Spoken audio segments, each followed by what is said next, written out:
about as tall as you too, right?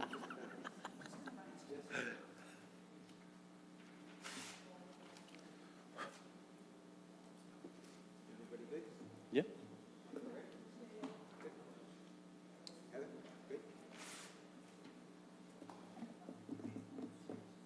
Good evening. This is the Ridgewood Village Council Public Workshop. The time is 7:32. The date is October 22nd, 2025.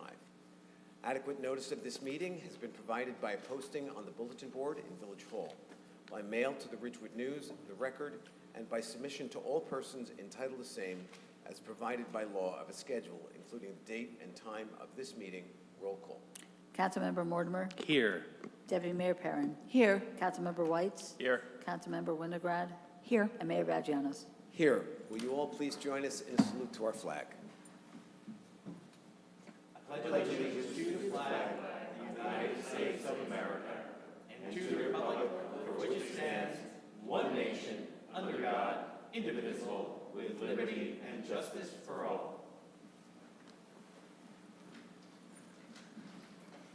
Let's go right to public comment.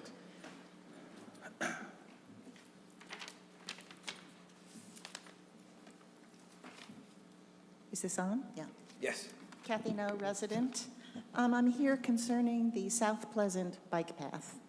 And I'm just wondering, where did this idea come from and why?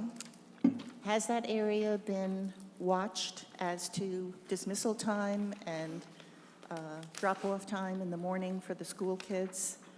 And I'm assuming the change you're talking about is no parking.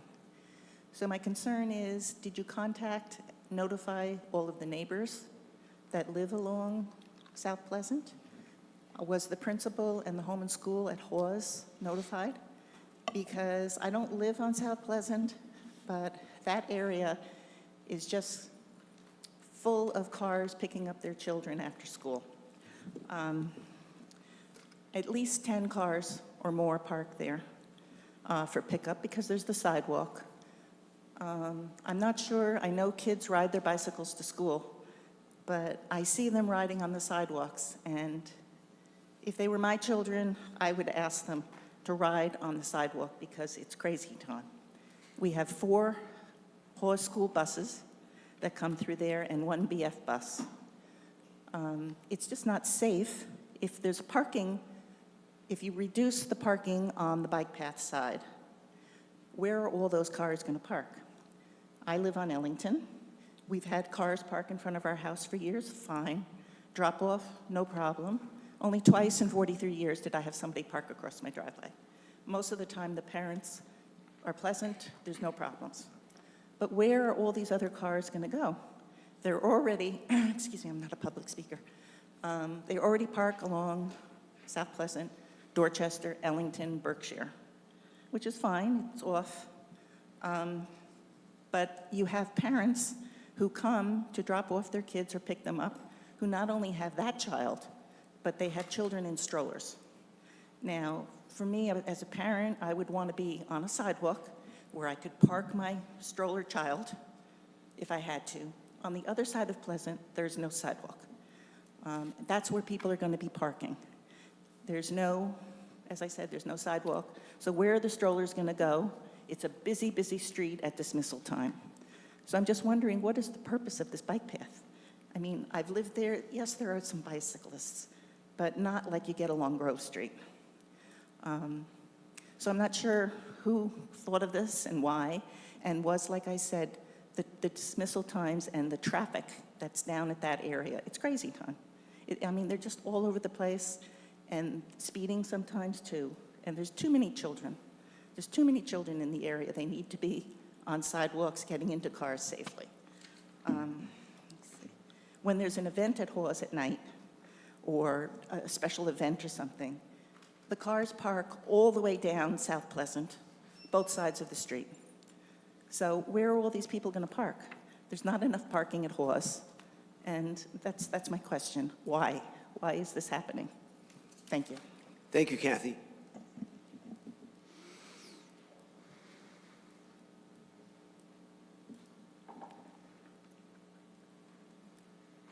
Good evening, Ann Loving, Ridgewood taxpayer. I'd like to say again how much better the acoustics are. It's unbelievable. Thank you.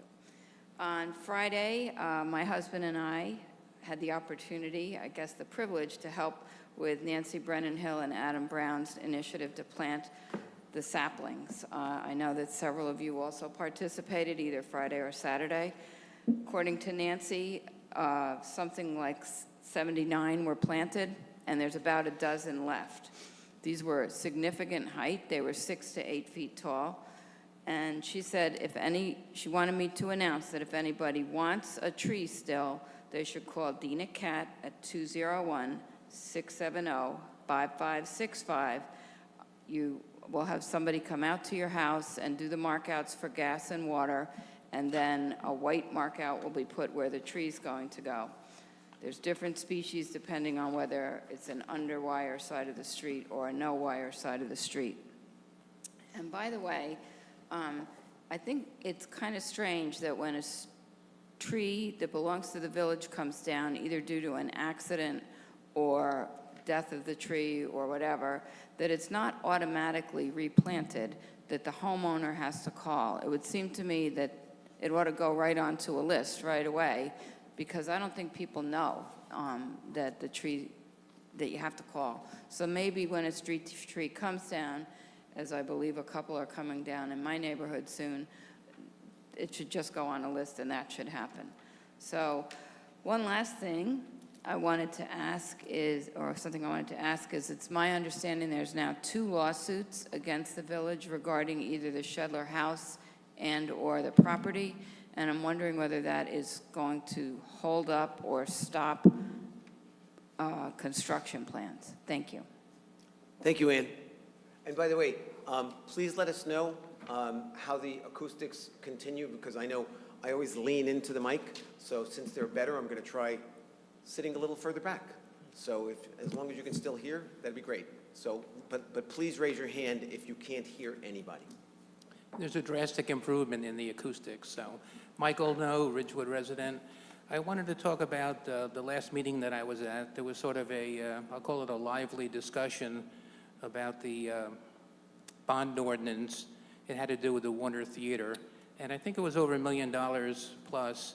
And I know in the past, someone always gave like a little, very short summary of, where the money's being spent. So if we're spending money on PFAS and they're getting one of those big tanks, I think people pretty much understand that. But I think it probably could have been summarized in maybe 20 seconds by saying, we're trying to buy the Warner Theater for a performance center, and we're trying to get 80% to pay for the renovations, and we have to approve this to show that we have the funds available. And that's all that someone would need to say, and I think that would have summarized it. That's it. Thank you. Thank you, Michael. Anybody else?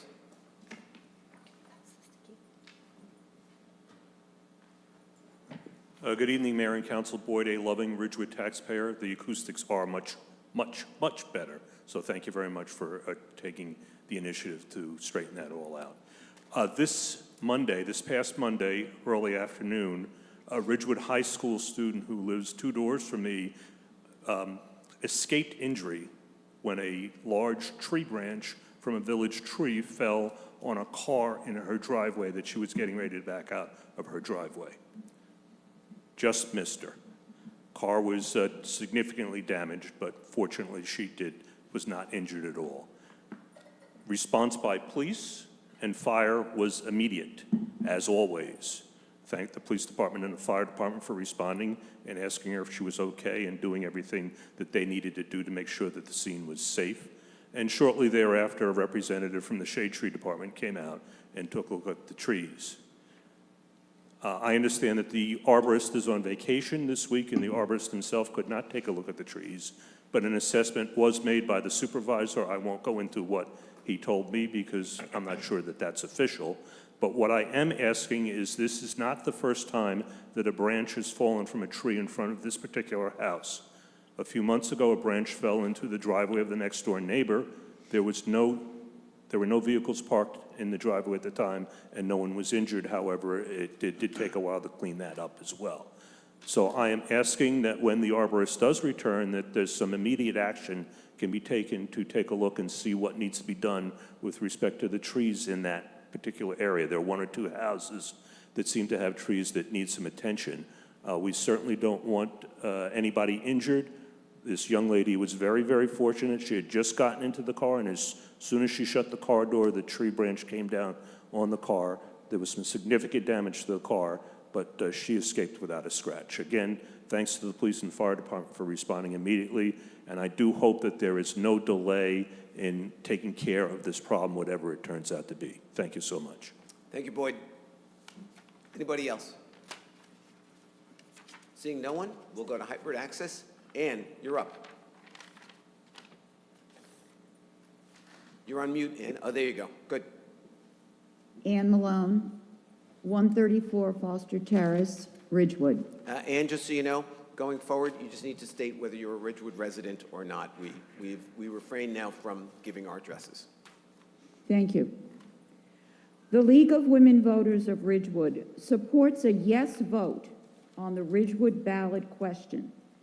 In keeping with the League of Women Voters New Jersey's position in favor of conservation of open space, the LWV of Ridgewood supports the proposed tax increase, which would result in an increase of $35.64 per household per year on average, to a total of $71.28 per household per year on average, paid into the village's open space fund. This fund provides a means for the village to acquire, preserve, and enhance tracts of land within the village for the use and enjoyment of present and future generations. The LWV of Ridgewood understands that the village's proposed open space tax of 1 cent per $100 of assessed property value to be, number one, well within the range of open space tax rates in other towns in Bergen County. Number two, important for enhancing existing parks and preserved areas by clearing invasive species and litter. And number three, important for the replenishment of a fund that is instrumental in obtaining grants to acquire additional land. Regarding number three, it is the League's understanding that a dedicated open space fund demonstrates to potential grantors that Ridgewood prioritizes open space, thus increasing the likelihood of obtaining grant money for the acquisition of new properties. While there is not currently a restriction on the use of open space funds for artificial turf, the LWV of Ridgewood understands the issue of whether to purchase and install artificial turf to be a separate issue that will be publicly debated before any such expenditure is approved. Thank you. Thank you, Ann. Anyone else? Seeing no one, I'm going to close public comment. Oh, excuse me. Oh, someone just came up. Cynthia, you're on. Hi, can you hear me? Yes, we can. Excellent. And I must say, the acoustics, at least from Zoom, seem much better. It's, can't wait to see it in person. So, you know, I just listened to... Please Ms. state your name. Oh, Cynthia O'Keefe, Ridgewood resident. So I just listened to Ms. Malone's comments about the open space fund. And, you know, I think that there's quite a bit of confusion in the village.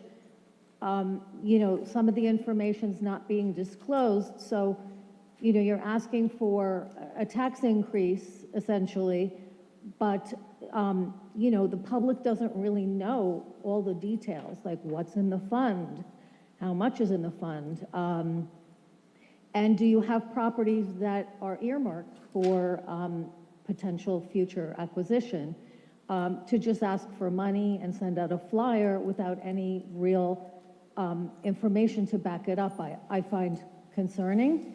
And, you know, Ms. Malone also just mentioned that artificial turf will be debated in public.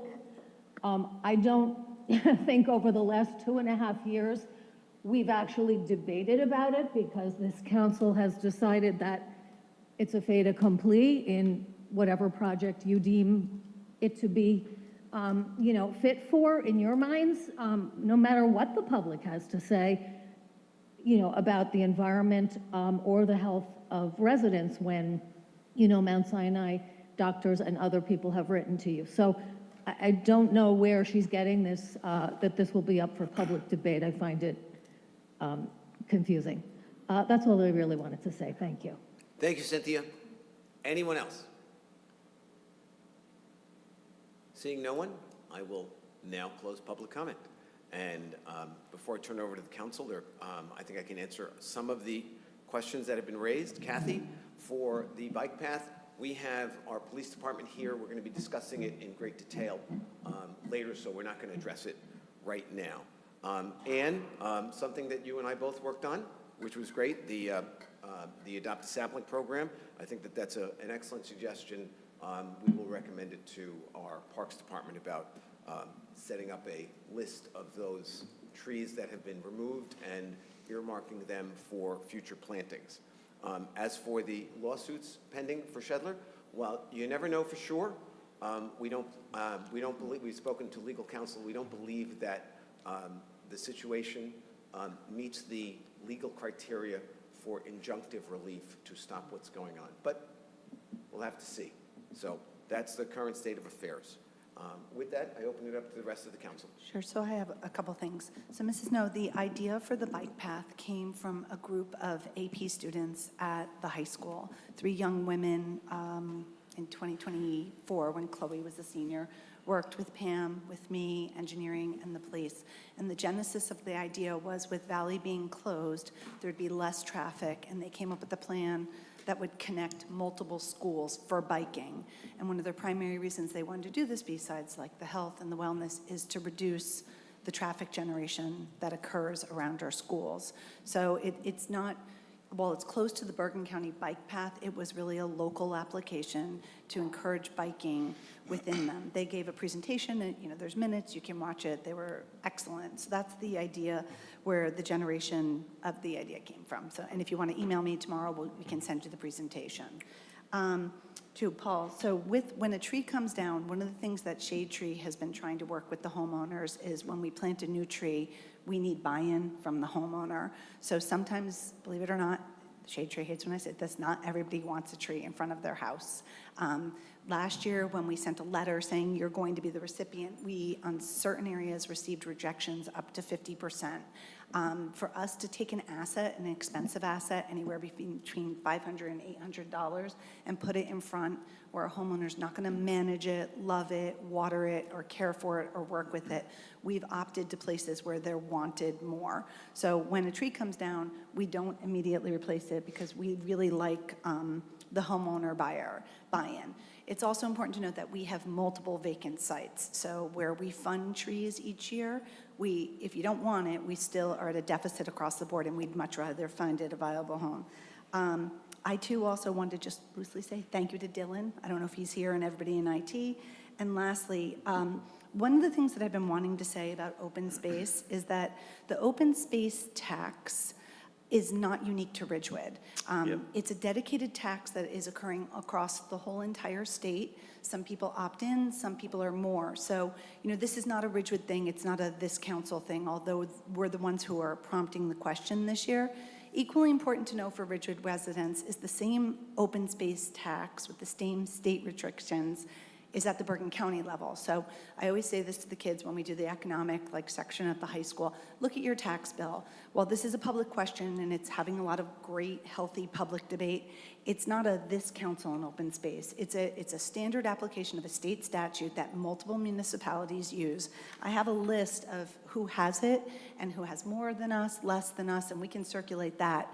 But this question is not unique to Ridgewood, and in fact, the same dedicated tax, just like the library tax, it's an earmark tax, occurs at the Bergen County level for Ridgewood residents as well. So that's just something I wanted to clear up. So if there's any confusion, you can come to us, but you can also go to the state, and you can also go to Bergen County, because the answers are going to be the same, because it's a state application. So hopefully that clarifies it.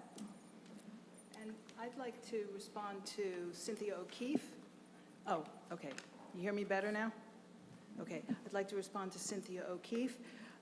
Generally, each year up till now, the Open Space Fund gets $300,000 a year, and that has been used mostly to pay off debt service.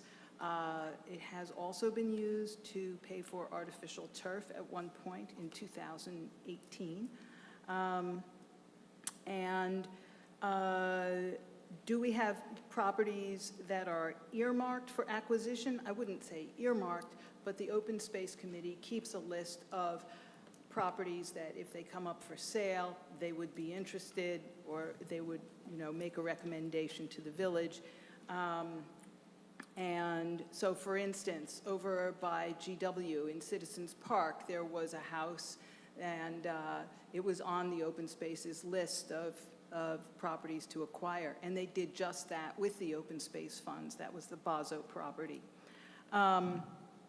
And yes, if artificial turf comes up in terms of building a field, that would be something expensive enough that we would probably be going to bond.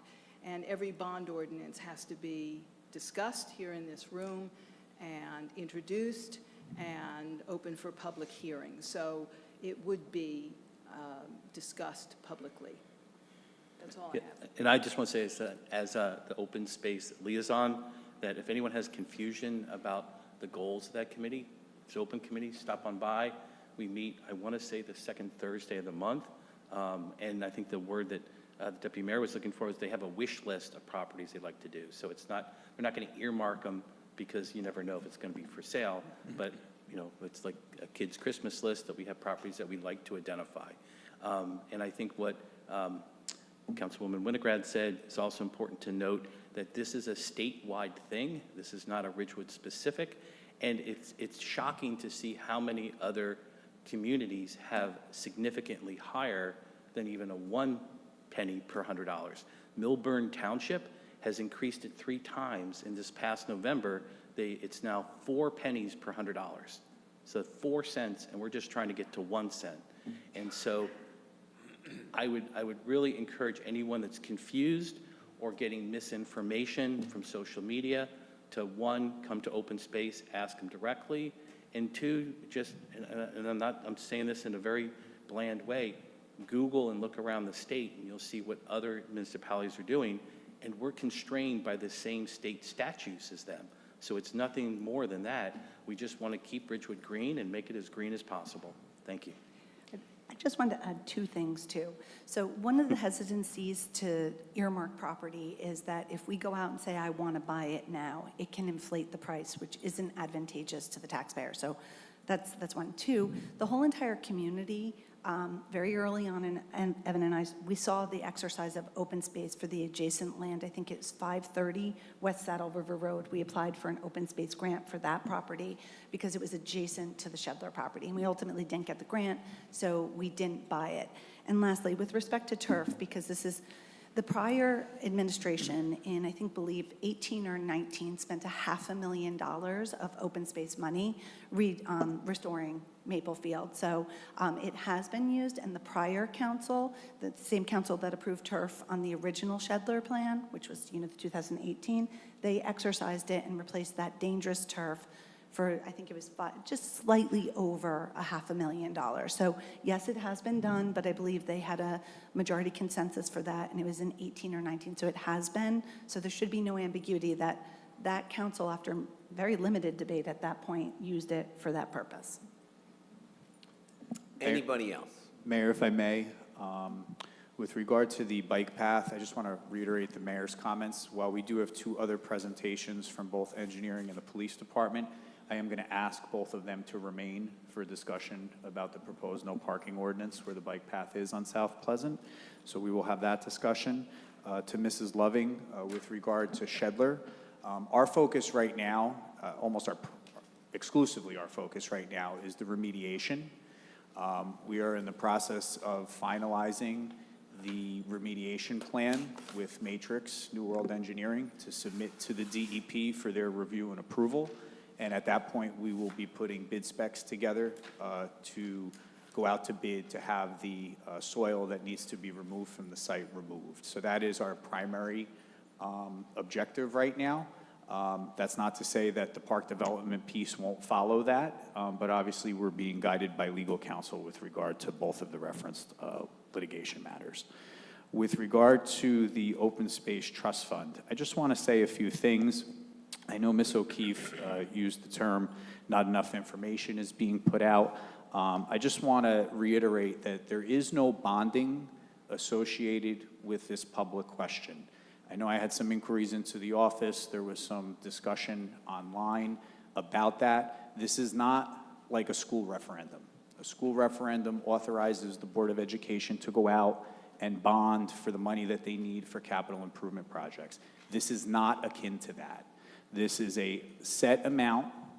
It is based on each $100 of assessed value. It is not inflational. So it is not going to be affected by an increase to the municipal budget. The only thing it would be altered by is an increase to the assessment. So if you put a $500,000 renovation on your home, your assessment is going to change, thereby what we collect from you in open space tax will change. But it is not inflational as it's not tied back to the municipal budget. And the other thing that I want to make clear is we do not use the open space tax for general maintenance and operation of our parks or our open space. That is something that is funded in the Parks Division budget. Staffing, health benefits for staff, maintenance. We're not buying topsoil. We're not buying grass seed. Now, that's not to say that from time to time, if we need benches or something that could be considered a capital improvement in a park, that we wouldn't put the open space money towards something like that. But our day-to-day operation is not funded and will not be funded by the Open Space Trust Fund. Thanks, Keith. I do want to recognize, I thought, Frank, that that's a very good point, just to show the illustration that we are at a half a penny per $100 of assessment, and Millburn is at 4 cents, and we are proposing to bring it to 1 cent. So I think that that tells a story there. Anybody else? No? Good. Let's move on. Keith, your manager's report. Thank you, Mayor. First, for all those who celebrated Diwali, I hope you had a blessed and celebratory holiday. I also want to thank the staff here at Village Hall. Last Friday, we recognized Breast Cancer Awareness Month. It is something that is very near and dear to my heart, and I want to thank the staff for getting together. Everyone wore pink on Friday, but more importantly than what we wore, there were donations made to the Breast Cancer Fund through the American Cancer Society. So to all those staff members who participated in Breast Cancer Awareness Day, Wear Pink Friday, I just want to thank them. Our budget meetings for our 2026 budget have started. We're through about 5 or 6 departments, and those will continue through next week. This is our first round of budget discussions with our Chief Financial Officer, and these conversations will go right through into our budget hearings in February of next year. Tonight on the agenda, you will see the best practices checklist. This is something that is administered by the Department of Community Affairs, the state of New Jersey, that makes sure through a questionnaire that's issued each year that municipalities are staying within best practices and following state guidelines on a variety of different issues. So we'll talk about that as we progress on tonight's agenda. I also want to mention that through the efforts of Heather's office and also through our labor attorney, Dominic Brady, we are in the process of updating our human resources manual. We'll be putting that forward for a council resolution for adoption. There are some recommendations that are made by the Joint Insurance Fund, some internal recommendations based on some issues that we've had here and matters that have been addressed with personnel, but that will come before the council before the end of the year. Also happy to report that the Kingsbridge Lane pedestrian bridge is now in place. The company that did the work on that bridge is still in the process of securing the bridge, so it's not open to the public as of yet, but the bridge is in place and it looks great, and we're looking forward to having that up and running for folks to use in the next few weeks. The construction has started on the Habernickel ADA playground. I want to thank Nancy Bigos and her staff at the Parks and Recreation Department for overseeing that project. We're hopeful that we will have that new playground equipment open in the next few weeks. I also want to thank the Signal Division. They have been laying the concrete pad for the bus stop in front of Ridgewood High School. Finally, the New Jersey Transit Office, who oversees bus stops throughout northern New Jersey, has indicated that they have a signed contract with a vendor. They have 60 days from probably about 3 weeks ago to install the bus stop, so Signal is prepping the site, and by year end, we should have a functional bus stop in front of Ridgewood High School. The Hawes Field project, this is the Upper Hawes baseball diamond. That work will commence during Teachers Convention. We've met with the administration of the Ridgewood Public Schools, including the principal at Hawes. The plan is to mobilize and get prepared for the job on the weekend of November 1st and 2nd. The work will commence on the 7th, which I believe, on the 6th, which is Thursday and Friday, and if they need to work that weekend after Teachers Convention in order to get the job done before school starts on Monday, we will do that as well. As Mrs. Loving indicated, we had a great weekend planting saplings throughout the village. I don't want to steal Councilmember Winograd's thunder on that, but I do want to thank all those who came out and volunteered for that important endeavor. Last Thursday, we broke ground on the main PFAS treatment facility in the borough of Glen Rock. It was a great day. We had Assemblywoman Lisa Swain and Assemblyman Chris Tully, who represent Glen Rock in the legislature, present. They presented a $1 million check to offset the costs of that treatment facility. So I want to thank Lisa and Chris for their efforts. I also want to thank Mayor Christine Mayorko from Glen Rock, who was a strong advocate in trying to help Ridgewood Water secure those funds to offset the cost of that project. Last Wednesday, Councilmember Winograd and I and the Residential Flood Advisory Committee toured the Hohokus Brook, the Saddle River, and some of the areas that are susceptible to stormwater flooding. I think it was a productive tour. That committee is structured with representatives from each of those areas, so I think it was good for the folks on the Saddle River to see what was going on the Hohokus Brook and vice versa. It led to a lot of good discussion and some ideas for how that committee is going to move forward. And finally, we had a successful meeting with Bergen County. Councilmember Mortimer might discuss this in his report as well, but we had a Zoom meeting with the County Engineering Department to discuss continued improvements at the West Glen Avenue and Oak Street intersection and the East Glen Avenue and Maple intersection. So we're working on both of those intersections simultaneously, and tonight when the police department and engineering make their presentation on the Bryden Way proposal, we'll talk more about that. Just a few announcements. The Chamber of Commerce will be presenting their Halloween Haunted Harvest in Van Ness Square on Saturday, October 25th from 11 a.m. to 2 p.m. 12 p.m. is the Children's Parade, and 1 p.m. is the Pet Parade. There will be free parking in the garage from 10 a.m. to 2 p.m. for that event. Leaf season has started back on October 13th. Schedules have been mailed out. They'll also be posted on the village website. I do want to stress that the dates on the backside of the leaf collection flyer are dates that we're asking you to place your leaves curbside. They are not dates that the leaves will actually be collected. We are holding our second annual trick-or-treating event here at Village Hall on Friday, October 31st from 3 to 4 p.m. We're inviting families to stop by each of the Village Hall offices and then head over to the library, Ridgewood Water, the stable, and the fire department for more Halloween fun. The Ridgewood Elder Dinner will take place on Sunday, November 9th, from 3 p.m. to 5 p.m. Doors open at 2:30 at the Old Paramus Reformed Church. Registration is required through Community Pass, and space is limited to 90 guests. Transportation is available for seniors that day by calling the manager's office and setting that up with Beth Spinato. The general election will be held on Tuesday, November 4th. Polls will be open from 6 a.m. to 8 p.m. on that day. Early voting starts this Saturday, October 25th, and runs through Sunday, November 2nd. The closest polling sites for early voting to Ridgewood are the Wyckoff Public Library and Bergen County Community College in Paramus. Village Hall and all village offices will be closed on Tuesday, November 11th, in observance of Veterans Day. There will be no garbage or recycling pickup on that day. Also on November 11th, in recognition of Veterans Day at 11 a.m., American Legion Post 53 will be hosting a Veterans Day service at Van Ness Square. All are invited to attend to honor those who have served in the armed forces to protect our freedom.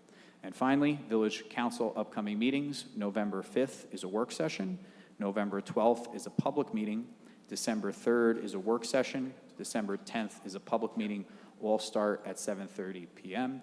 And in light of the holidays, we will only have 2 council meetings in each of the months of November and December. And that concludes my report, Mayor. Thank you, Keith. Let's go to council reports. Frank? Thanks, Mayor.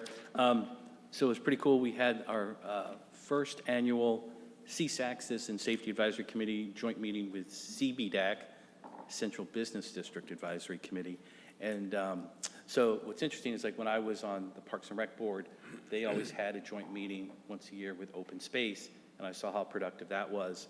So then I started one with Green Ridgewood and Parks and Rec, which also led to some productive things. And so, because it's interesting, there's a core group of people that do the volunteer work here in town and all these committees, and I think when you get them together, there's a lot of synergy, and being together, they can get to even a greater place.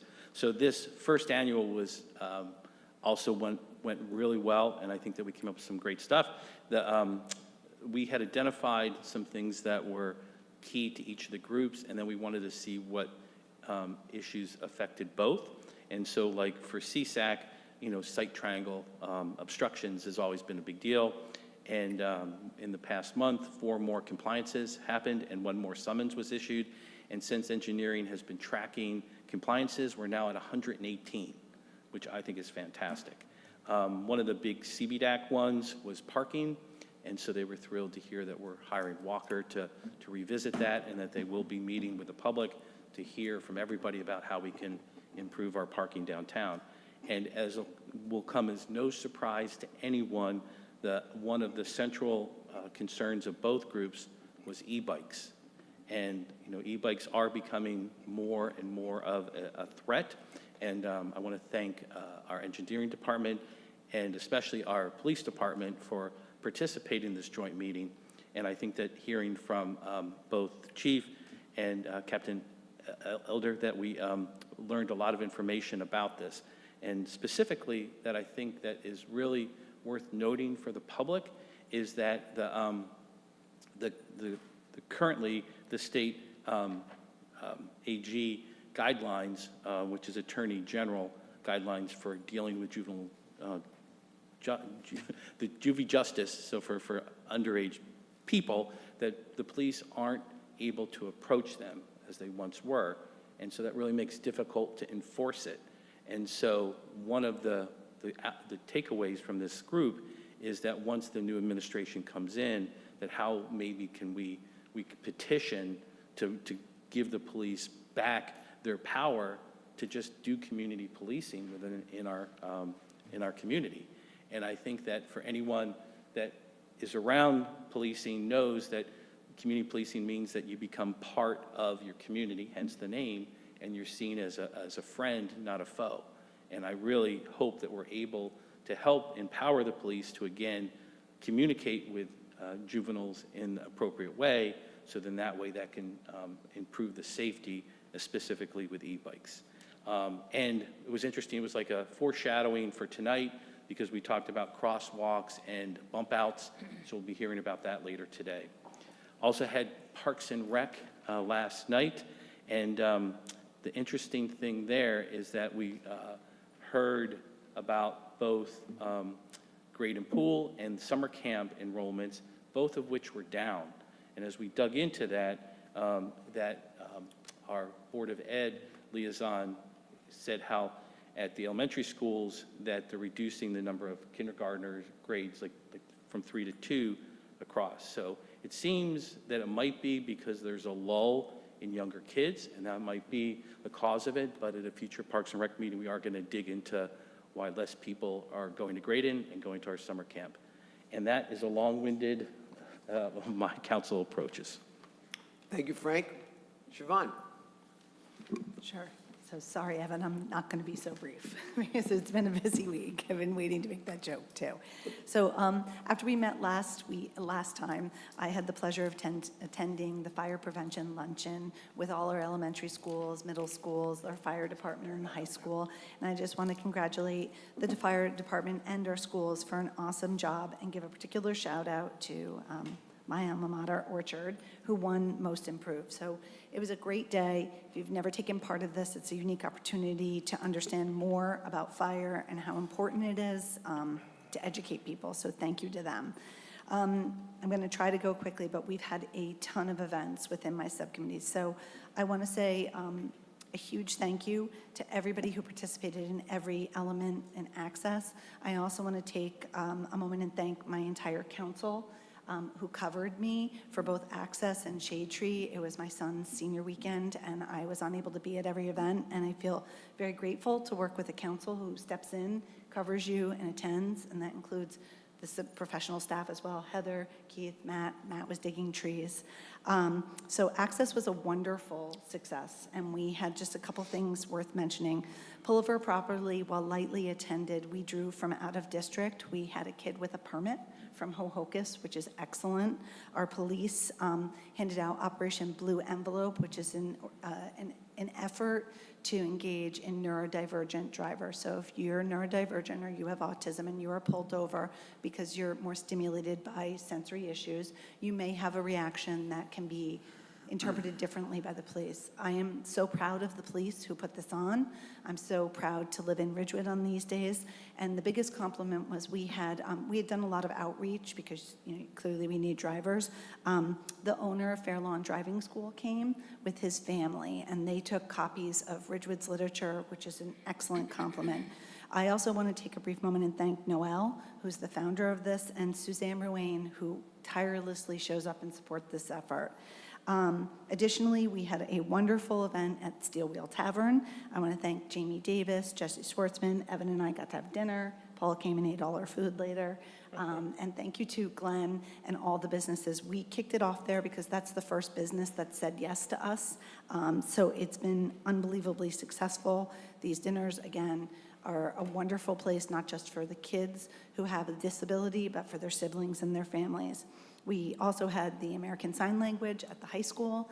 High school kids came, and it was at the library. If you're unaware of this, the American Sign Language is offered as an actual language course at our high school, so I'm very grateful to the library, the high school, and I'm going to let Paul report on the weekends events for Access, but thank you to everybody. We're already ramping up with some new ideas in partnership with the police, which we're very excited about for 2026. Stay tuned on that.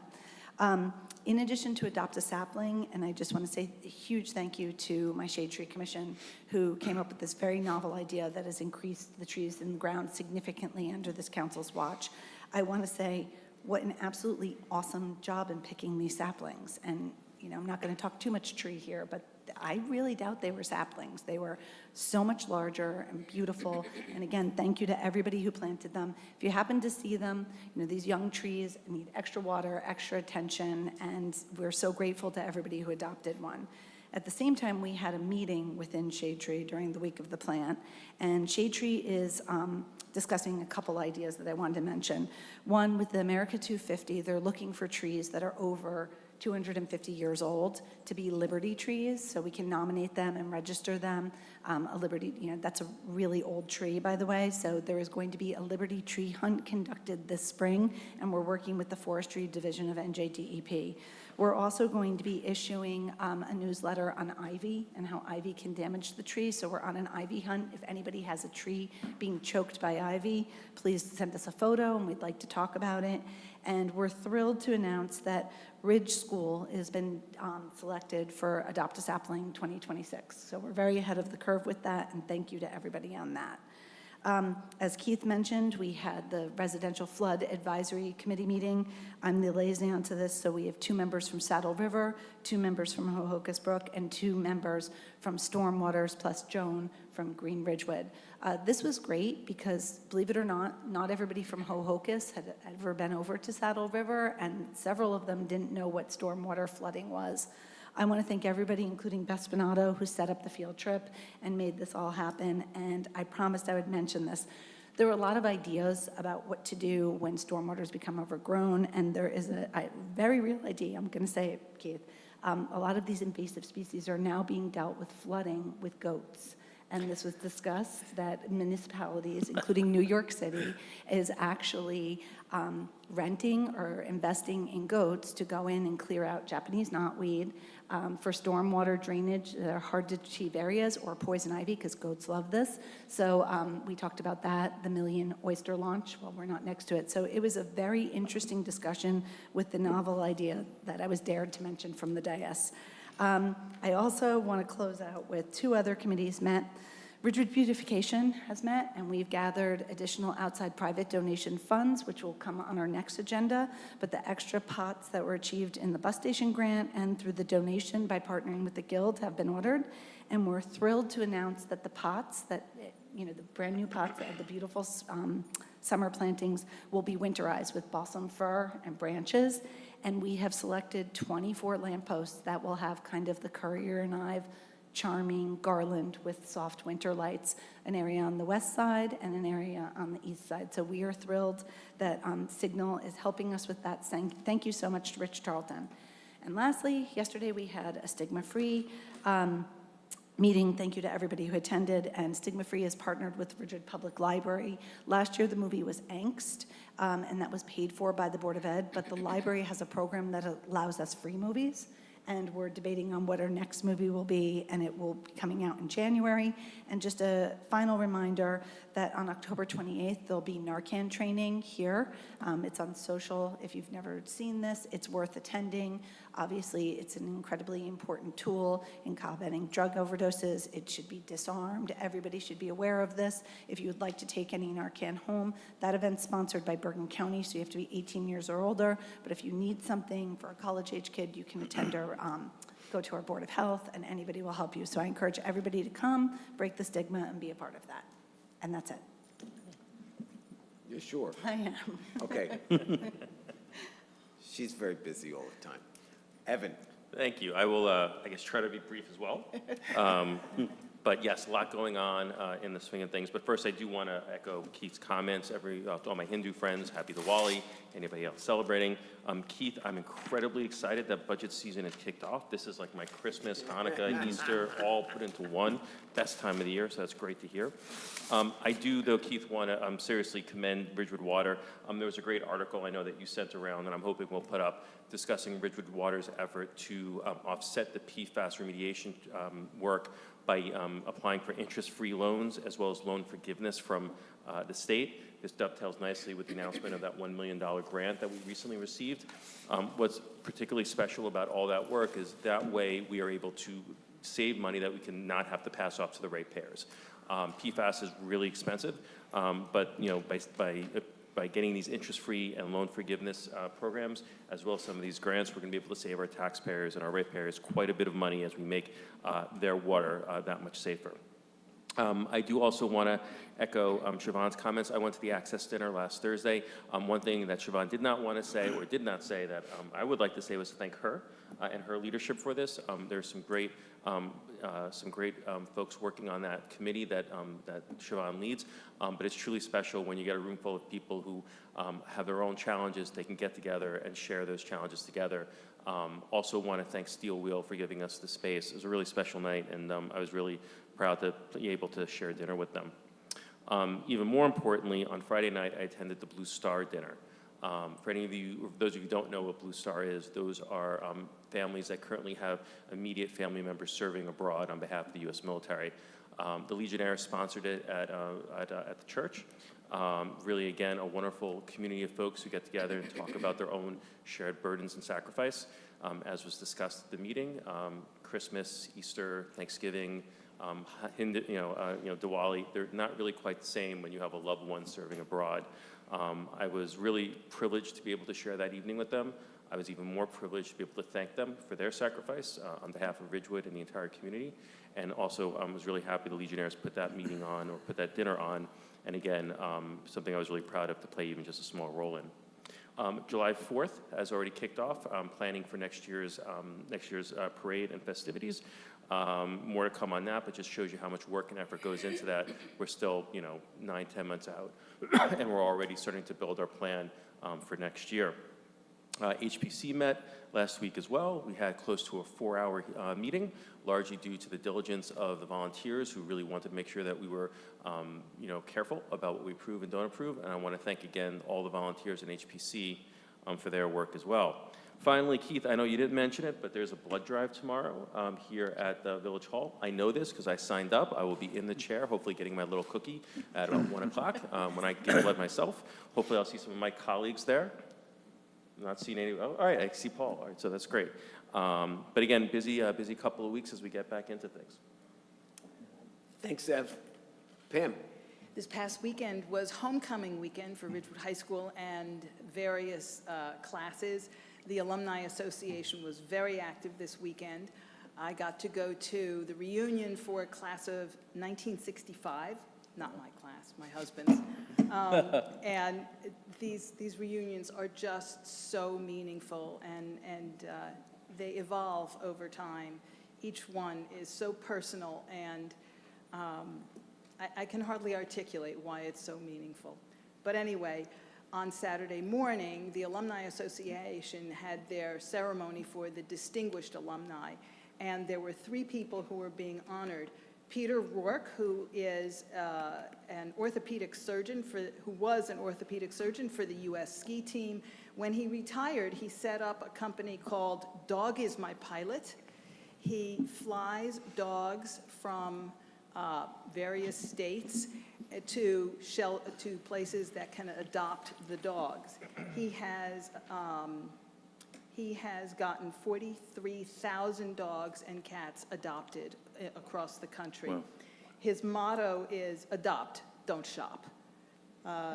So that was interesting. And also Kim Smith, who was class of 1985, and she started a company called Learner Studio for underserved children, and really stresses encouraging kids to recognize their own agency, that their thoughts have meaning and are worth developing. It's all about human potential. And she really spoke very well about how to inspire kids in the age of AI. And then the last speaker was Willie Geist, class of 1993. And he said he got his start with a journalism class in RHS. And you may know him from Little League Confidential or from Mornings with Kuralt. He also spoke very warmly about the coaches and teachers at Ridgewood High School. This event is every year now. It's in the morning, Saturday morning on homecoming weekend, and anybody can go, and their breakfasts are great. Okay, also, Planning Board met last night, and we were considering a minor subdivision on East Saddle River Road. We didn't actually vote on it because the applicant has to go before the county and then come back to us because East Saddle River Road is a county road. I also did want to remind people that the New York, New Jersey Trail Conference is holding a training for trail maintenance this Saturday on, or is it Sunday? Sunday, 10 to 2 at Kings Pond, meeting at the parking lot on Lakeview Avenue. And you should, if you're going to go, you do need to pre-register. You can call the Parks Department and let them know that you want to be there. There's no charge, but you do have to pre-register. Also, bring work gloves, water, a lunch, and wear long pants and sturdy shoes. No open-toed shoes. The Ridgewood Arts Foundation met to discuss fundraising for the Warner Theater this past week. They also put on an exhibit at the stable called Arttober, and really very sophisticated pieces of work. And it's open for the month, and you should go see it. There's sculpture, there's painting, there's photography. Let's see. Shade Tree, thank you. It's always good to be outside, and you provided a real good excuse. I enjoyed delivering the trees, and it's easy. It's so well organized, you don't have to think about anything. You just follow what they tell you to do. So if you want to help next year, sign up. Let's see. Frank already covered the joint meeting between CBDAC and CSAC, and that was very productive and fast because some of the things we discussed are on tonight's packet. The Ridgewood Business Association is meeting, and we formed various committees, and one of the committees that's being formed is a search committee for an executive director.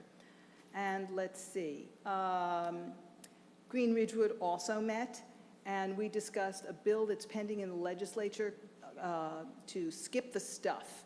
This is a movement across the state to encourage restaurants to not give out plastic silverware, straws, and that sort of thing, unless the customer asks for it.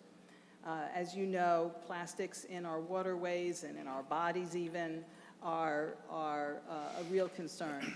So also we discussed Leave the Leaves. Here we are in leaf season.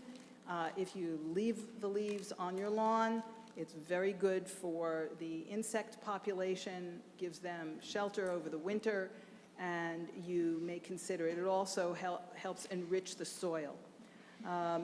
If you take a look at the headquarters, Ridgewood Water headquarters, you'll see there's some new green grass there under the flagpole. That's Pearl's Premium Grass, which the high school students, through their experiment, demonstrated have longer roots and therefore need less water.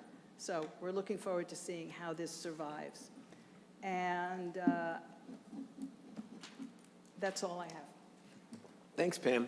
You know, the interesting thing about going last is that everybody gets to talk about everything, and I'm left to just review, but a couple of high points. The Adopt a Sapling program, so much fun. You should definitely jump in next year. And I have to thank Siobhan because she, and this is our running joke, is she gets into the weeds on everything. This Adopt a Sapling program wouldn't be there without her. I give her full credit for the beautiful weather we had that day. Also, Access Week, again, this is all Siobhan all the time, and I go every year because it's, let me tell you, you should all go. It will make you smile. The fashion show on Saturday at the library auditorium, there were 36 models who showed off their fashion and their style, and it was absolutely magical. I mean, absolutely magical. You can't walk out of there without a smile and a tear. It's just wonderful. And again, thank you so much, Siobhan. Sunday, there was a roundtable discussion of a bunch of people on where we are and where we need to be in terms of providing access to our disabled community. The blood drive, as Evan said, come on, we're going to be there tomorrow. Come give some blood.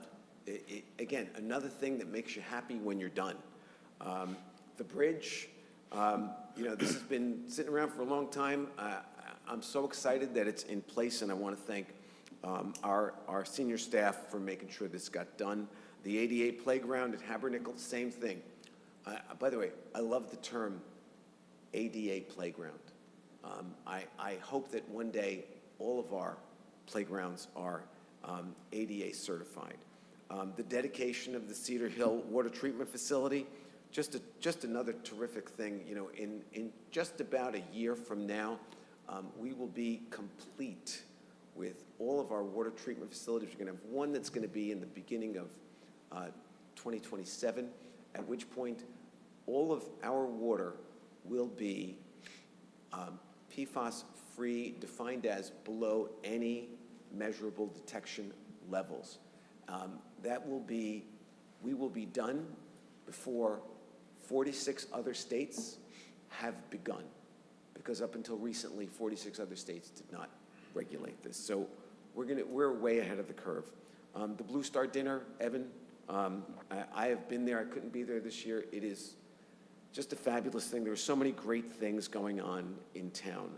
I want to take a moment to mention there is a new property tax relief program for seniors, for those of you who are unaware, and the deadline is coming up on October 31st.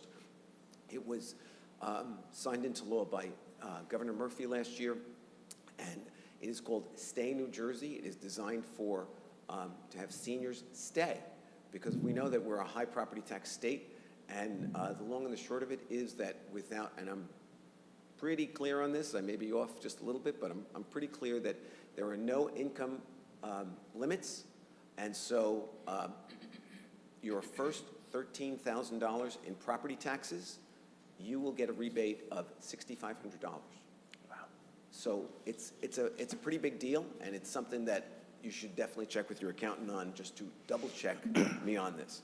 And last but not least, I want to take a moment to, as has been done, wish our Hindu and Sikh communities, which are a wonderful part of our community, to a happy Diwali today. And I'm just going to go over something that I really love about Diwali. I've learned so much about it. Light over darkness, good over evil, knowledge over ignorance. I have personally benefited so much from learning about the foundational principles of Diwali. I carry them with me, and I practice them every day in everything I do. As we look around us, it is clear that the world needs more Diwali. The Middle East needs more Diwali. Washington, D.C. needs more Diwali. And certainly, Ridgewood, New Jersey could always use a little more Diwali. So I share that with all of you. And that is the end of our council reports. And let's go to our regular agenda. Keith, you're on. So, Mayor, tonight we have a shortened list of discussion items before the special public meeting. We did need to pull the Cedar Hill bid award for the next PFAS treatment facility off the agenda. I'll defer to Matt to speak to that quickly, and then we'll move on to discussion about the health benefits plan. Yeah, the low bidder on this had previously withdrawn. This is the second time this project has been bid out. The low bidder had previously withdrawn a bid on the first time it went out. And under state statute, you're not allowed to award a bid to somebody who has withdrawn on an earlier bid on the same proposal. So we had to reject that bid. And the termination is being made at this point in time, whether to go with the next lowest bidder or rebid it again. But there are time constraints that the Ridgewood Water needs to deal with, so they'll be making the decision shortly. So, Mayor, moving on to budget item discussions. The New Jersey Division of Pension and Benefits announced on September 24th a 36.5% increase in state health benefit premiums for municipalities enrolled in the state plan effective January 2026. This is a significant increase that will impact both employees in their Chapter 78 contributions to their health benefits and the village's overall health care costs. In response, the Village of Ridgewood has thoroughly explored multiple avenues to minimize the financial impact on our employees and on the village in next year's budget. After evaluating all feasible options with our risk manager, Brown & Brown, the most effective path forward is to offer a high-deductible plan through the state health benefits program, paired with a difference card that will cover out-of-pocket expenses for employees. This strategy is designed to significantly reduce our healthcare contributions while maintaining access to quality coverage for our employees. We've shared a slide deck with our union officials. All union leadership in the village has been briefed on this opportunity. We met last Thursday over at Ridgewood Water, and we are holding 4 employee information sessions tomorrow and Friday for our employees to come and ask questions, both of our risk manager, representatives from Brown & Brown, and a representative from the difference card. In order to enroll in this program, and it will be optional for employees, although talking to the unions almost every day since last Thursday, because of the substantial increase, there seems to be a lot of interest amongst our employees on moving to the high deductible plan, which the premium is about 50% of Direct 10, which is the plan that most employees here in the village use, to save them, cut on their Chapter 78 costs, and also cut our premiums going into next year's budget. So tonight, what I'm requesting is that the council consider this resolution. This will allow us to go into a professional services agreement with EB Employee Solutions out of Armonk, New York. The amount in the resolution is not to exceed $118,000, but it's not going to be $118,000. If each of our employees move to the high deductible plan with a reduced premium, and we pre-populated the difference card for them and picked up those out-of-pocket costs, if everyone across the board did it, it would be $118,000 to the difference card. We don't expect every employee to do it.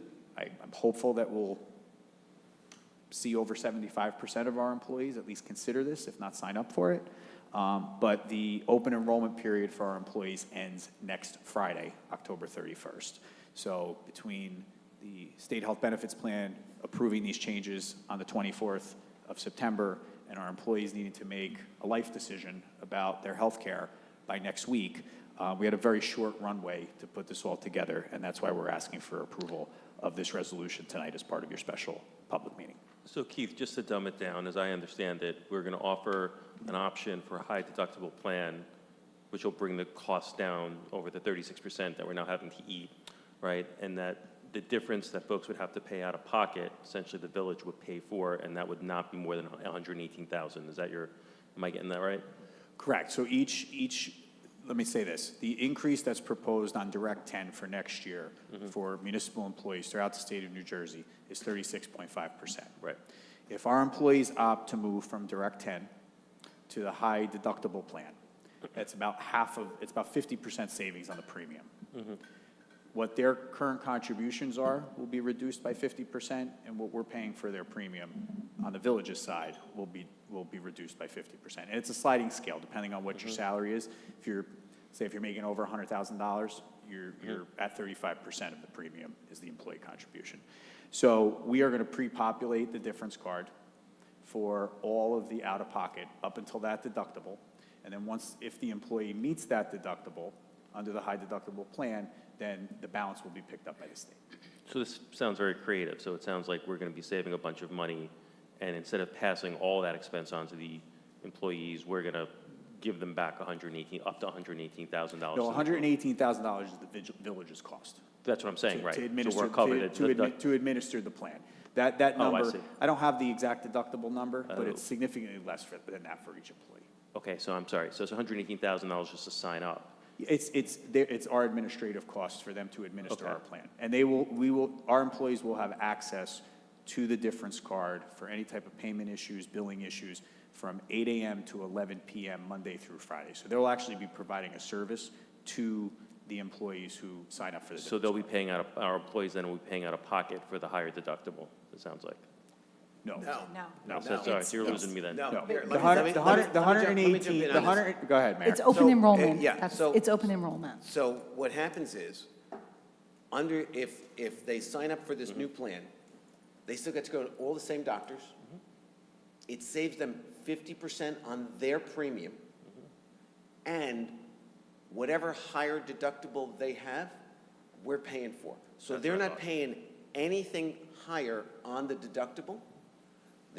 They and the village are going to save 50% on their premium, with no limitation on the doctors and services that they want to use.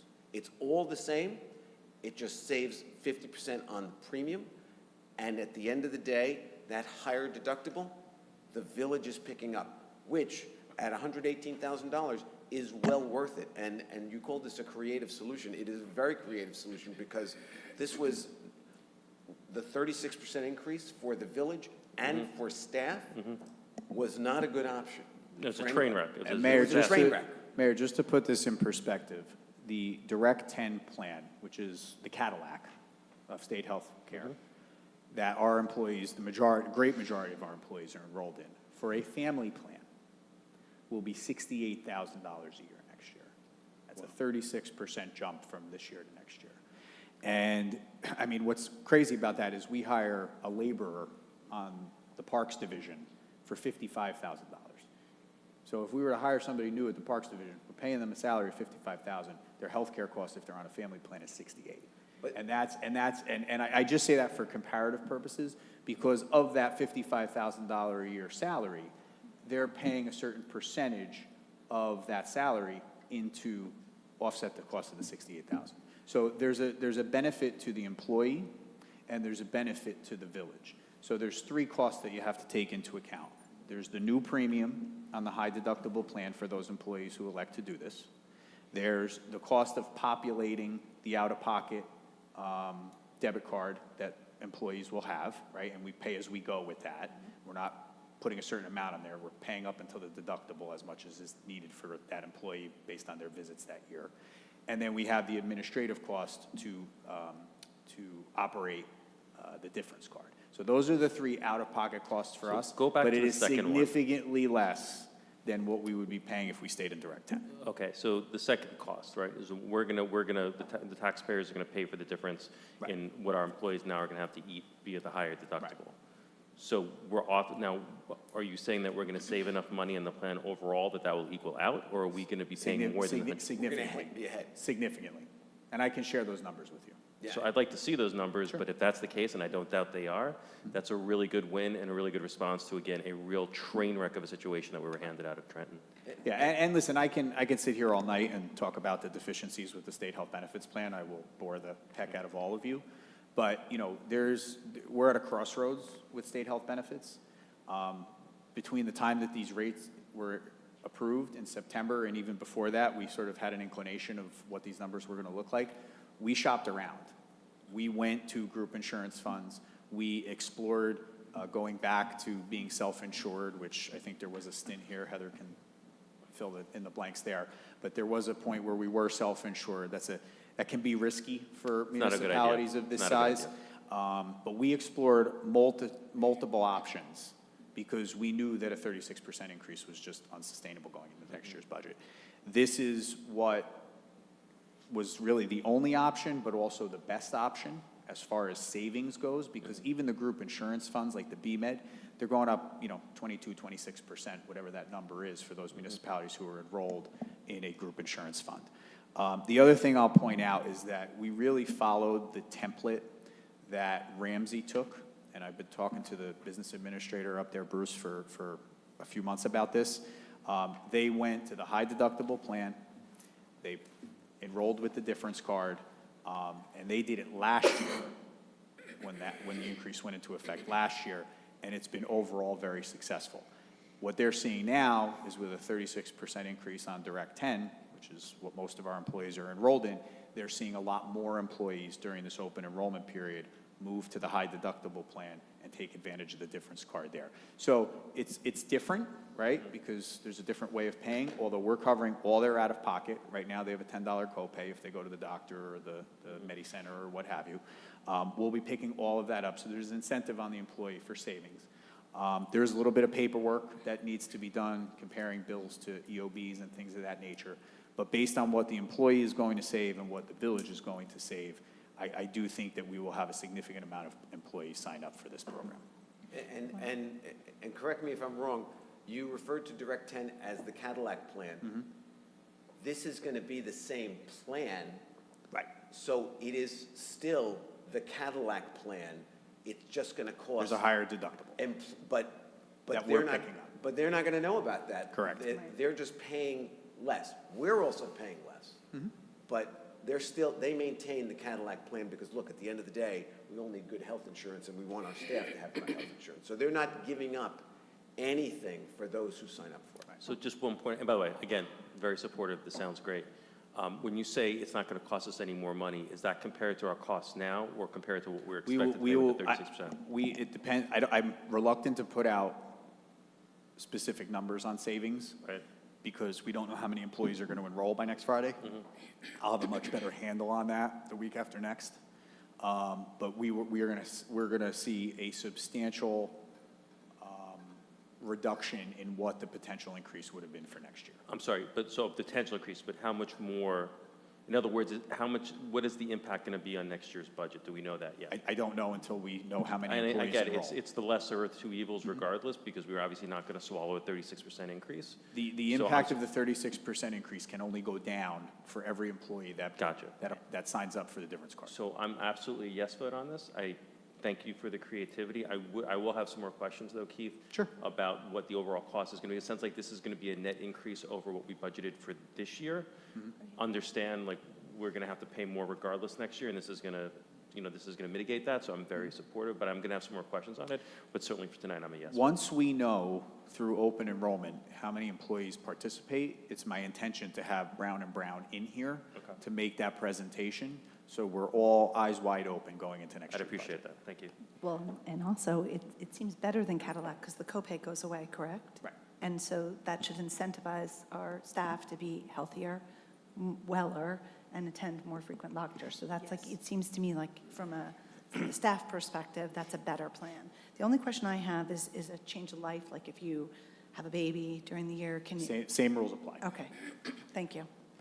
I thought there was an interesting article in the New Jersey League of Municipalities about why healthcare costs have gone up so much. And I can remember three of the factors. One, the pandemic, because people didn't want to go to their doctors. And by the time they got there, they were sicker. And also, people going out of state for health care, and New Jersey paying for it. And then the last one, which really surprised me, is specialty drugs that cost more, like Ozempic. I mean, speaking frankly about it, and I'll just lay it out there, we have one provider in New Jersey. It's Horizon Blue Cross Blue Shield. There's no competition. Yeah. And that is a main driver of why we are where we are with state health benefits. Another factor is that when there was a significant increase, I want to say in '23, there were a lot of municipalities who then opted to shop around for different options. The ones with better claims data were accepted into group insurance funds like the BMed that they have in Bergen County. They shopped around, they went other places, and left a pool of, moderate claims data to bad claims data. So now you're dealing with a sicker pool of people that are left in the state health benefits because the folks with better claims data left the fund. So there's a compounding factor. And the third, as the deputy mayor alluded to, but the weight loss drugs have really had a tremendous impact on health insurance in this area. And it's definitely one of the main factors. It's astonishing because overseas the cost is not the same. It's a debate for another day. But these are all compounding factors that we're dealing with. And quite frankly, I think, honestly, whoever wins the election on November 5th, this is going to be first order of business, because I can't tell you with certainty that 2 years from now, the state health benefits fund is going to look like it does here tonight. Well, I'm pretty sure it'll probably look worse the way it's been going. So I would encourage you certainly to keep looking at alternatives and some of those other collectives, because I don't have any faith in Trenton getting this one right. That was my first year on the council when we had to eat that 20% increase at the same time COVID funding was cut. It was a disaster, and to come back 2 years later and then hit us up for 36%, it's epic mismanagement, and I understand all the concerns and all the problems, but it's not like no one saw this coming. So I, again, appreciate the resolution we have for this year. Definitely, again, we have some more questions during budget season, but Keith would certainly encourage you to keep looking at some of those other collectives to get us out of the state system. Anybody else? Let's go. Go ahead, Heather. I think you have to- You need to do a motion to suspend the work session and So convene a moved. special Second. Who moved it? Me. And I second. Okay. Mortimer, Yes. Perrin, Yes. Whites. Yes. Winograd, Yes. Vagianos. Yes. This is the, are we going in? We're good? This is the Village Council Special Public Meeting. The date is October 22nd, 2025. The time is 8:52 PM. Adequate notice of this meeting has been provided by a posting on the bulletin board in Village Hall, by mail to the Ridgewood News, the Record, and by submission to all persons entitled to same, as provided by law of a schedule, including the date and time of this meeting. Roll call. Councilmember Mortimer, Yes. Deputy Mayor Perrin. Yes. Councilmember Whites. Yes. Councilmember Winograd, Yes. Mayor Vagianos. Yes. We'll go to public comment.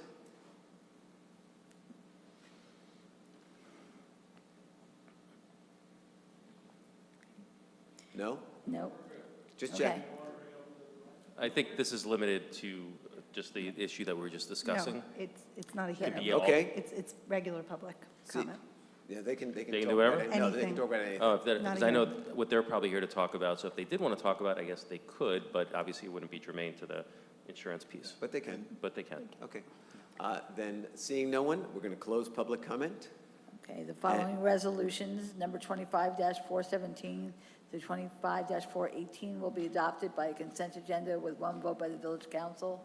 They will be read by title only. Award Professional Services Agreement, Health Reimbursement Arrangement Services. Award Professional Services Contract, Parking Planning and Operations Consultant for Parking Utility. May I have a motion? So moved. Second.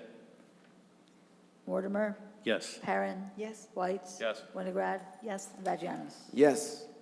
And with that, we will entertain a motion to adjourn And reconvene the work session. and reconvene the work session. So moved. Second. Let's go. Okay, All so, in favor? Aye. Okay, thank you. so through you, Mayor, tonight we have two presentations for the Oak Street and Glen Avenue intersection and the Bryden Place one-way proposal. And then the second presentation is for the concept of bump outs in the central business district, primarily along East Ridgewood Avenue. So at this time, I'd like to invite up our village engineer, Christopher Rudishauser, representatives from our police department, Chief Lyons, Captain Ender, Sergeant Torino, to discuss both items. And while they're walking up, just one point for the record. I personally live near one of these intersections. I've discussed the issue with Matt off the record.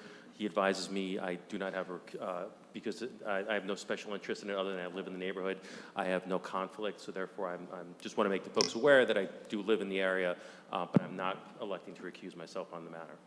Just to confirm the same thing, there is no conflict. I gave that advice to Councilman Whites, and he's able to rely on that, so you can proceed. So Chris, why don't you start us off by where we are at this intersection and how we get to the recommended one-way on Bryden? Gentlemen, thank you all for being here. Before, I think, Keith, it'd be more important to say, to start off, to frame it, is that this is one of several actions that we're looking into for the traffic issues at Maple and Glen, as well as Glen and Oak. So this is a piece of that overall component. Good evening, Mayor and Council. First topic will be the intersection of Glen Avenue and Chris, Oak. forgive me, is your mic on? Lights on. That's all? Thank you. Yep, just checking. This intersection currently has a flashing red, flashing amber signal. It's a cautionary warning light system. This light system is currently being upgraded by our Traffic Signal Division because it was damaged in a motor vehicle accident, I believe it was earlier this year. They've constructed the footings, and they will be putting up the light poles, arms, and so forth. We're going to a much larger light. I think the previous ones or the current ones are 8-inch. We're going to go to 12-inch, and we're going to double them up. So it'll make the lights very, very visible to motorists that notice them. And I'm sorry, you said this was Glen and Oak, right? Yep. Pardon? Glen and Oak? Yes. Okay. When do we think that work will be done? I saw it started, it looks great. We but- started it. I don't know Yeah. when it's going to be done. Signal has a lot of other jobs. Okay. Keith mentioned we have to get the bus pad done over by the high school and a few other things. It's on their list, hopefully by the end of this year. Okay. I know much of the work has been done. It's getting darker earlier, so to the extent anything can be done to expedite the work, I know I'd appreciate it. There's also, I know, been discussion about putting an actual light there. Any comment or thoughts on that? In other words, like a, red, green, yellow light? A full traffic light, we have discussed it with Bergen County Engineering. They've told us do our warrants. To that effect, Sergeant Torino assisted us in giving me a copy of a traffic study done last year with the counts. I also have to go now through the MUTCD, that's the Manual of Uniform Traffic Control Devices, and see what other warrants we need to justify the light. The county will want those warrants for us to get their approval for the light. And can I jump in? That because as Keith mentioned at the beginning, we had a meeting with county last week. And the thing that's interesting, so one of the main issues, which actually y'all made a presentation to the council before I was on it, and at that point, it was about if you're heading north on Maple and you want to go west on Glen, which is up, that we need a left light. And so the issue with putting a full light in at Oak and Glen would mean they would have to coordinate with the Maple and Glen. But then if we have the left turn signal at Maple and Glen, then that means that they're all going to stack up at Oak and Glen. So it's not as simple. Like, that's what's interesting. It all goes into each other. One thing, it's domino effect, right? So at this point, because I think that if you look at the turn signal at Maple and Glen and how much traffic backs up on Maple, that's significant, and that's actually the cause for a lot of these other issues that we're trying to solve. So to me, the first priority is to solve that, which is to get the left lead, and then play that out, and then if it makes sense, then do a full light at Oak and Glen. To Frank's point, there's a concern about with a left lead on Maple onto Glen, that if you had a light at Oak and Glen, you're going to have stacking. How far does that vehicle stacking come down the hill? Could it come into the intersection? That's what Chris and the county need to evaluate before we can take a hard look at going to a full traffic signalization at Oak and Glen. So I'm not necessarily in favor of a full traffic light there if it doesn't make sense. I actually like the idea of a left leading light if you're on Maple. I think my frustration and concern has been, I've been here now close to 3 years. We've been talking about it for at least the 3 years I've been here. And I know it's complicated, but nothing's changed in the 3 years other than the more recent construction. I think there's been at least 2 to 3 accidents a year since then, and just nothing's been done. Right. Ray, could you talk a little bit about the accident data? It's a good segue, actually, from Councilmember White's question. We were averaging about 11 to 12 crashes there a year, which is kind of what got us to this path. We saw that there was an issue. We wanted to address it. We are actually down about 54, more than 50% than we were at this time last year with crashes. I think some of that has to do with awareness. Some of that has to do with they did do a little bit of a bump out when they did the sidewalks on the, I guess that would be the north side going down the hill. Really where we're at now is trying to alleviate, some of those potential movements from all of the drivers from all directions. So really it's the drivers that are sitting at the red light facing northbound and the drivers that are facing the red light facing going southbound. If we eliminate some of those movements, we would alleviate a lot of the crashes that we have at the intersection. That is why the one-way was discussed. That was why the letters went out to the residents and why we polled them to get their opinion on it. So Chris, why don't we transition to the one-way piece? Yes, as Sergeant Torino said, they conducted a survey of the residents on Bryden Place, soliciting their feedback on a proposed one-way. That ordinance was prepared at the end of July and submitted up to the manager's office for your review. Ray, what was the overall response from the residents? I believe we sent out 20 letters to the residents on Bryden and Oak. We got 9 returns within the time frame that we asked. 6 were yeses for one-way, 3 were no. 2 yeses came in after the fact. I think that is important to note, after the deadline. So it was a positive response from. And then Evan, you've polled some of the folks Yeah, but there I could do yourself. one better than that. So again, full disclosure, I live in the area. Sunday, I knocked on doors. I think I spoke to all but 3 or 4 houses on the Oak and Bryden little intersection there. Everyone was overwhelmingly in favor of doing something. Even as I was standing there on a Sunday afternoon talking with my neighbors, you could see the cars just zipping through, and this was on a Sunday. It wasn't even during rush hour. The one question that came up from a number of people, and I know, Chief, you and I discussed this, and I think you were somewhat supportive, was if we go one way, there will be a significant inconvenience to the folks on Bryden, because it means every time that they want to go to the west side of town, they're going to have to circle around and basically go out, make a right onto Glen, and especially for those folks who they all go to Willard. That's not an insignificant inconvenience. Plus, whenever they're coming home, they have to come to that same bad intersection we just discussed. They lose the ability to enter through Bryden, so you'll be putting more traffic there.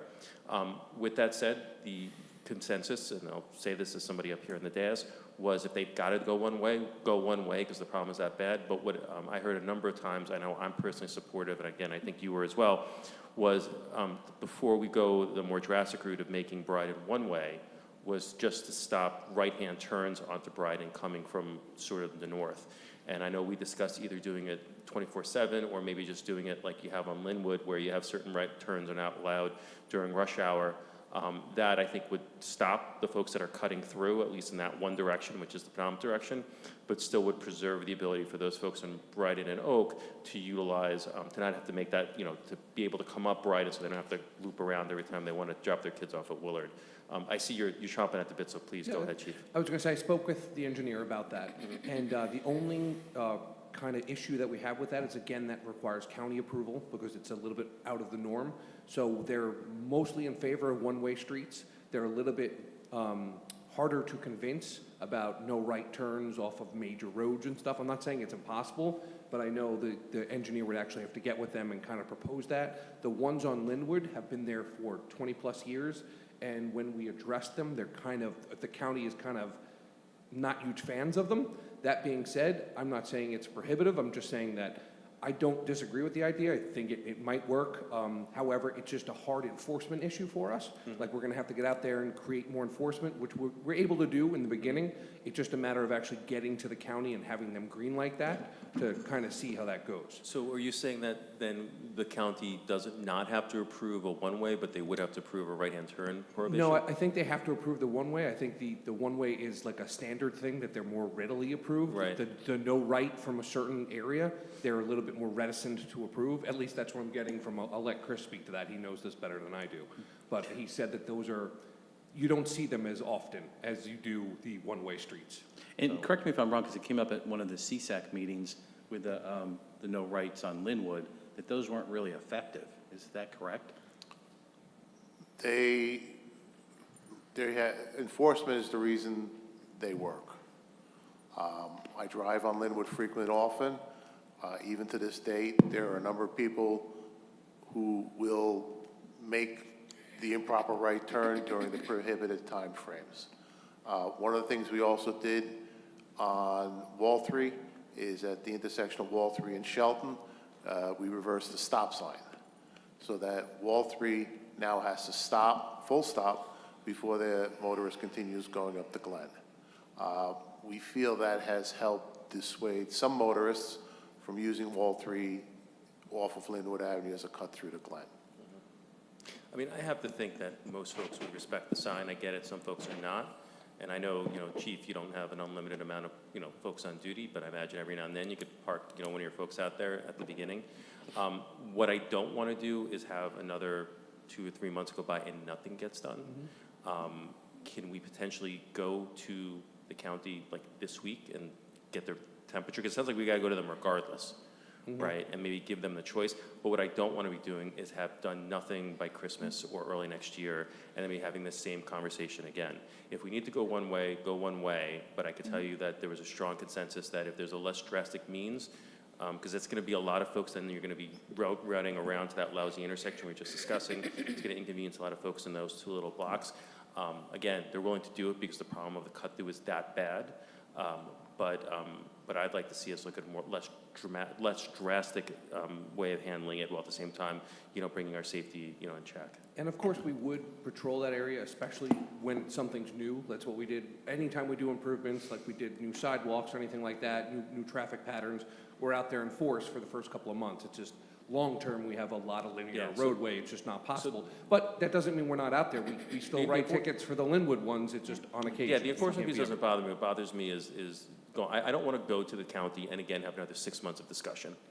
I want to get something done. Well, that's why they're So, here. Evan, Did you want to say something, Yeah, could Ray?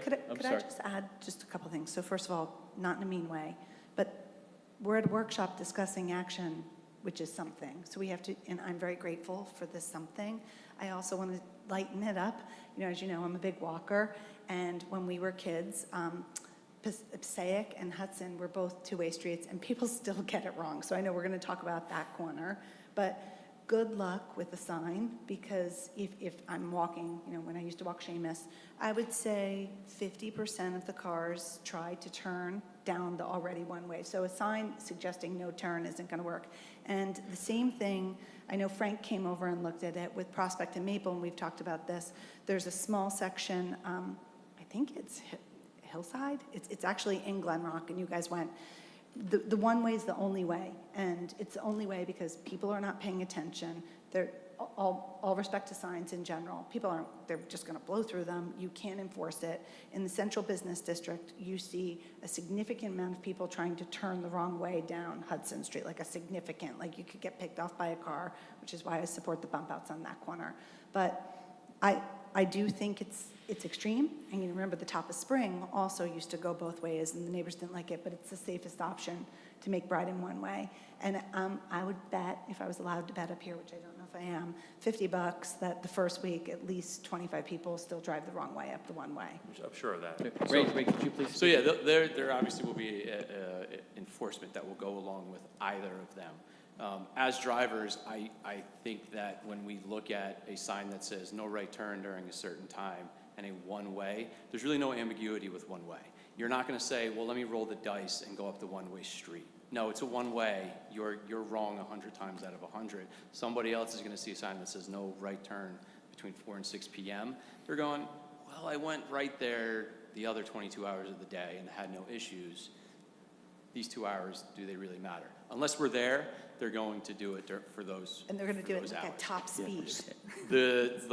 The one-ways that we see at Hudson, or they aren't doing it obviously purposely. They're doing it because they're seeing the signs late, and we really don't see a lot of issues with vehicles going down the wrong way. They see it, they go, oh, they started to make their turn, and then they go the other way.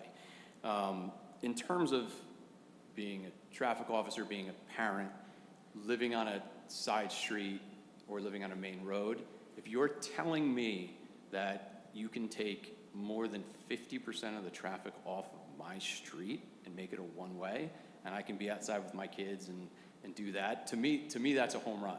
And all I have to do is go down that one-way, make a right turn on a main road, make another right turn to go up to go west. I would take that 100 times out of 100 to get 50. When we did the numbers, it's probably more close to 70% of the vehicles, because 70% of the vehicles were going west. You're still going to have vehicles that are going to be coming east that are going to end up on Maple and try to make that left. But you are taking a significant number of vehicles off of your residential neighborhood, because what is it used for? It's used as a cut-through. That's what it's used as. And you are now going to have 70% of those cars no longer on your street. We're doing it for multiple reasons. We're doing it to make your neighborhood safer, and we're doing it to make that intersection safer. You're going to have vehicles that are going to try to turn left that are going to be in front of the art barn, right? They're going to try to go up the hill.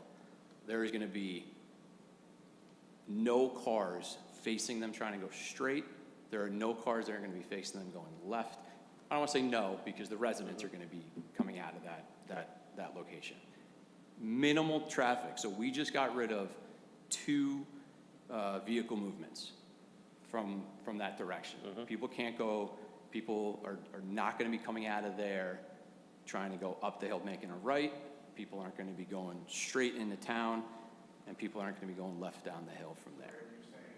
What you're saying is not only eliminating the cut-through, but you're also making the Glen and Oak intersection safer, because you're going to have a significantly less amount of volume. vehicles exiting off of Oak to cross Glen.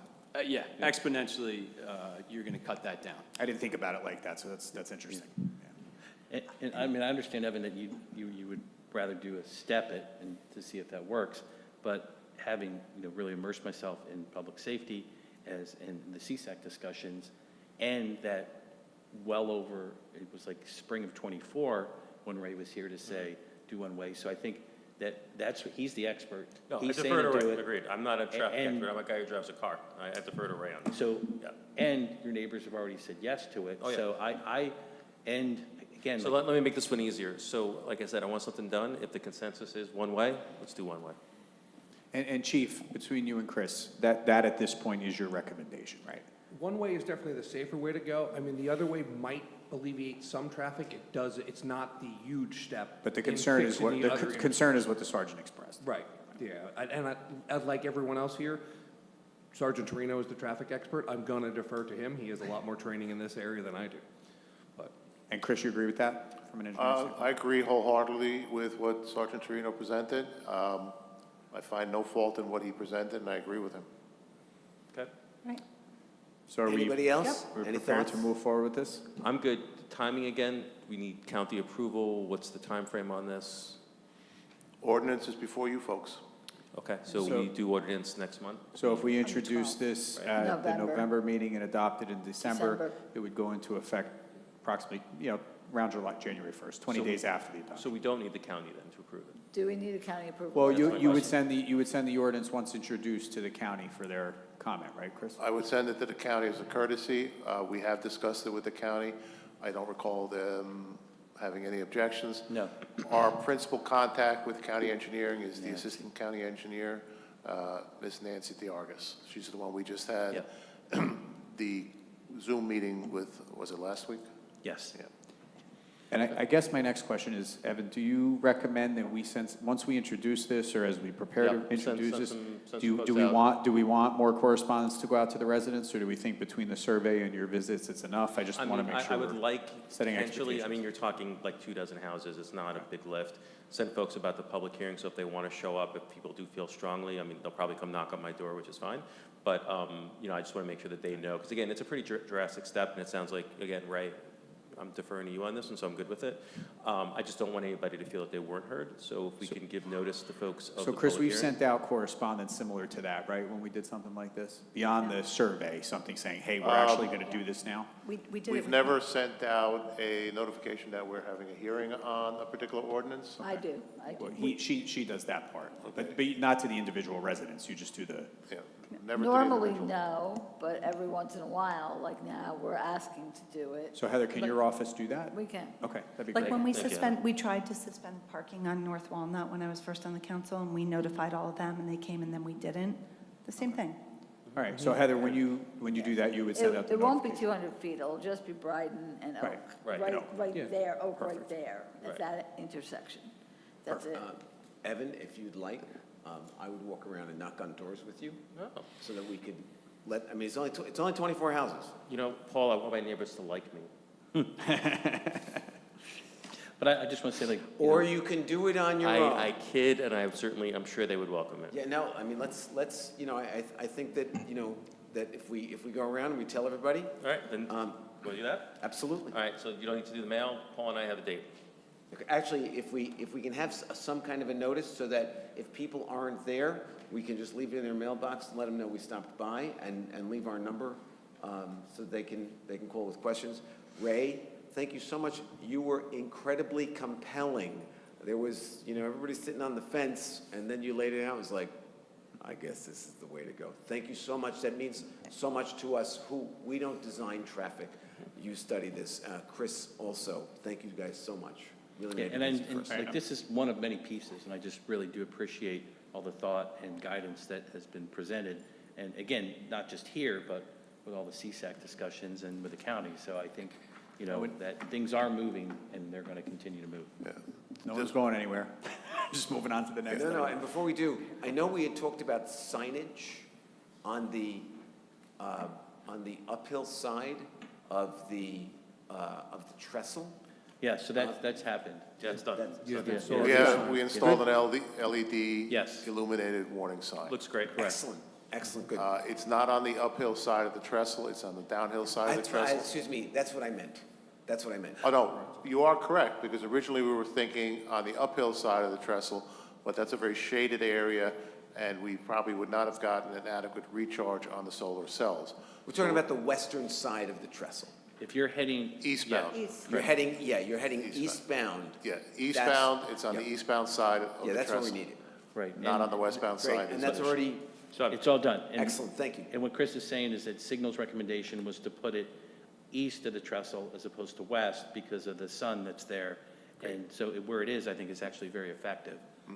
So you see it and, yeah, so it's like, It gives you adequate warning of Yeah, the yeah. crosswalk. And- Yes. And It's a good Ray, could you follow up with us in a few months after this is done, maybe 3 to 6 months? Yeah, absolutely. Just so that we see the effect of this and we can figure if we need to take next steps.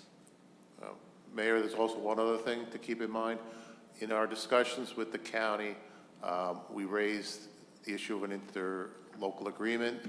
I think you've gotten that right, Keith? Yes. Yeah, so we have to execute an interlocal agreement if we're going to move to make a dedicated left turn lane on northbound Maple at Glen. a left turn light, not a lane. Signal, we may not have a room for a lane, but we're going to have a light that leading green. To do that, the county has said we have to redo the footings for that light, larger poles, and larger cross arms. And That light is owned by Bergen County, whereas the signalized intersection of Oak and Glen is ours. So where are we on that? Are we?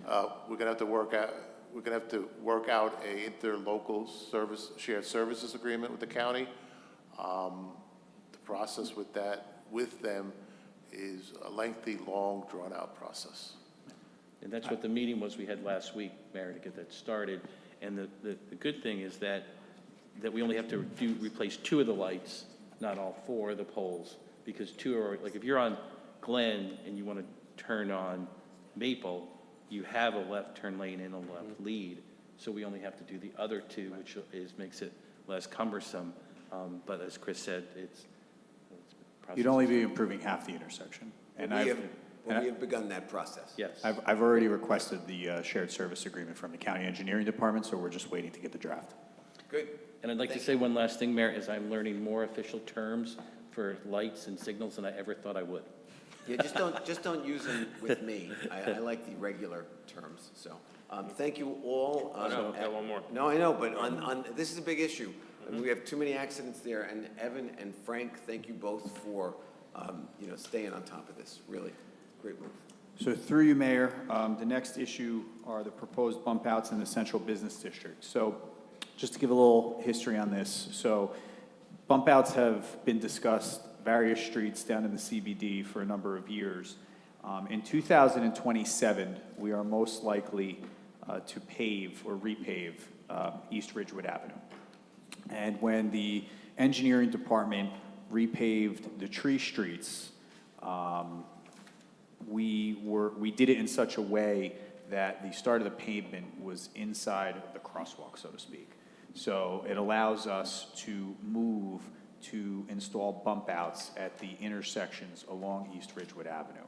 So Chris's engineering folks have put together some schematics that are before you tonight. He can walk you through each of those. Obviously, the bump outs are intended to slow traffic down, vehicular traffic, but also to shorten the crosswalk areas where pedestrians will cross from corner to corner. So it makes it a safer environment for pedestrians, both by slowing traffic and by having shorter crossings. So with that, Chris can take you through. It's also, the visuals are up on the screens. All we're looking for tonight is conceptual approval that the council would want to move in this direction along East Ridgewood Avenue. And then what we would do is internally, we would have discussions about including some of these intersections, likely in our 2026 capital paving plan, our 2027 capital paving plan, and then it would be finalized with the resurfacing of East Ridgewood Avenue. And Keith, when you say conceptual, that we're not saying that we're agreeing to what we're seeing exactly on this. This is just an idea. Right. Right now, these are conceptual plans, right? I know, Frank, you have a concern about Broad Street that we can certainly talk about tonight.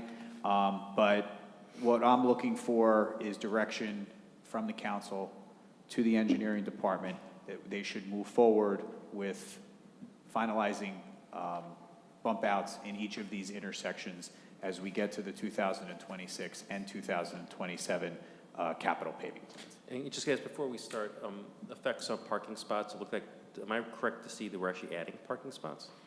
What's that? In some cases. Yeah, I mean. We will lose parking spots. No ifs, ands, or buts. I'm sorry?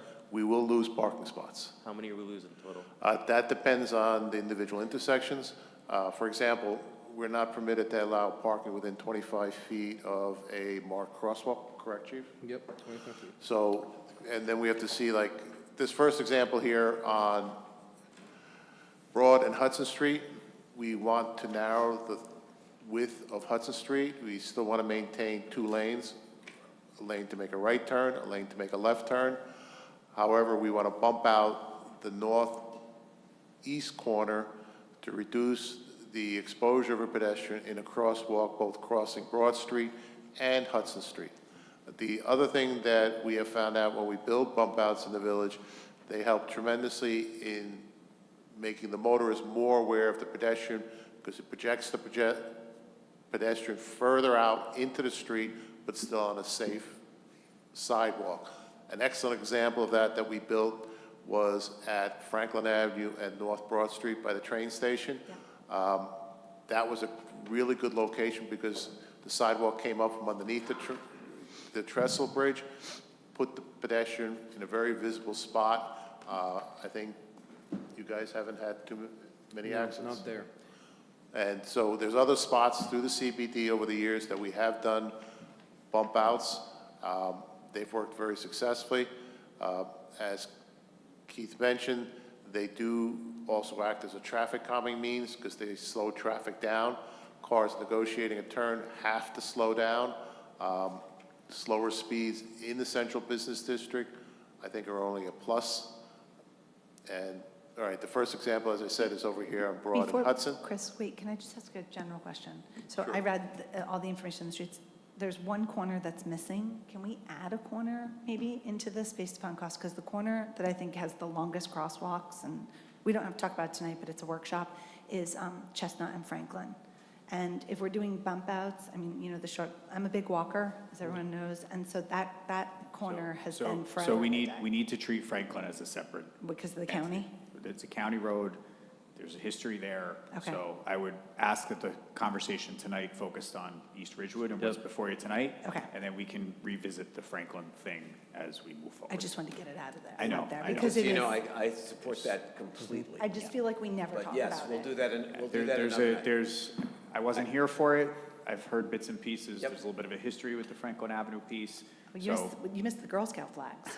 but if we could stick to the East Ridgewood Avenue, and then we'll revisit some of the improvements to Franklin, because that might be a greater conversation as we move forward as well. And Chris, as we're going through this, just for the legend, that red, I guess, is where the new sidewalk would end, and the green, is that supposed to be grass, like on South Broad?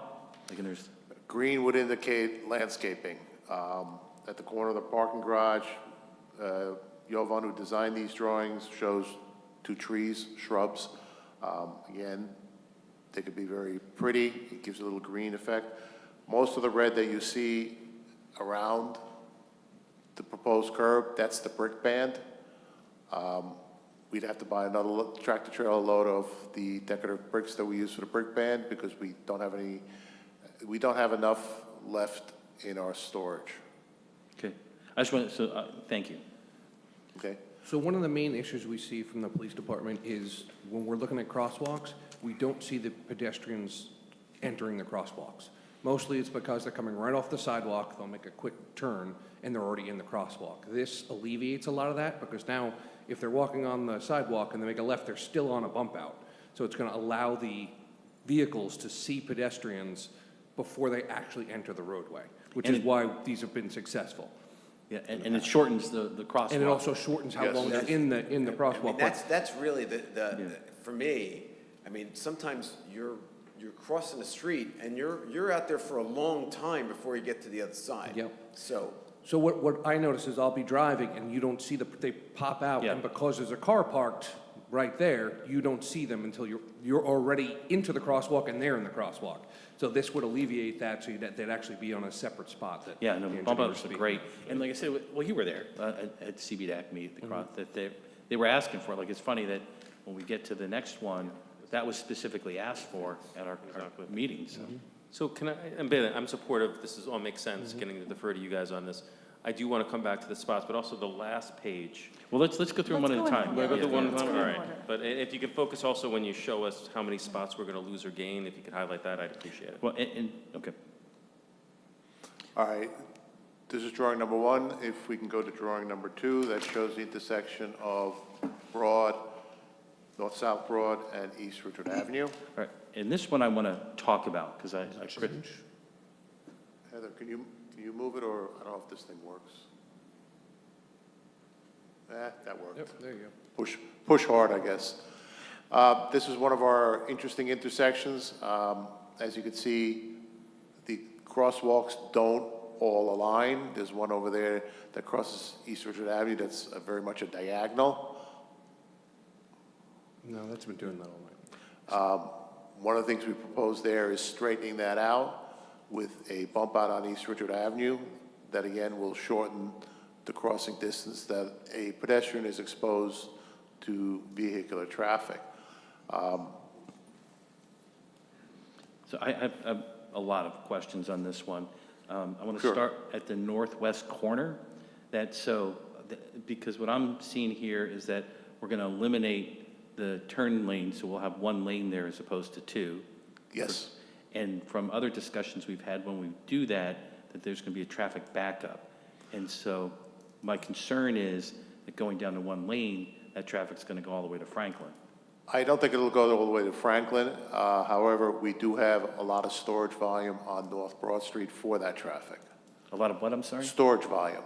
So if we do have 5, 6 cars waiting, we have the room that they're safely stored. They won't cross another intersection and block that, causing gridlock. So, and then so continuing on the northwest corner, that they're actually Evan, here, they want to add 3 Yeah, I spaces. saw that. That's great. However, that the existing last spot there is already, watching somebody dart out of there is like Death Race 2000. And so that's with 2 lanes of traffic. And my concern in this fixture is that I can't imagine how what's labeled +3 is going to be able to pull out in traffic. So what I'd rather see there is more of mimicking the grass that's in the parking lot there, so it more tapers. Because I think while, Evan's case in point, people want more spaces, I think here it's unrealistic. And then 2, I'm just concerned about going down to 1 lane of how that's going to back up, specifically because, like you just said tonight, that one of the benefits of a bump out is it slows traffic. I would say that the fastest traffic is on East Ridgewood Ave heading west. So there's no bump outs on that side. So that means that traffic's going to keep zipping and making the right onto Broad or left. And then that's why I think that then the northwest corner, we're going to see a lot more traffic back up because it's going to be more difficult for them to make that turn. So based on the bump out slowing traffic, I'd like to see that on the north side of East Ridgewood Ave to slow the traffic down before it gets to that intersection. And like I said, in the northwest, I think that completely needs to be redone and not try to put spaces in there. And then 2, I'd like to see if, I understand with crosswalks and going across 3 lanes of traffic is not ideal, but I'm just concerned about the backup.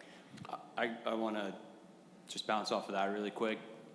I think this is the perfect opportunity to do a little bit of a case study with taking the lane now before we put a cement structure there and see what kind of response we get.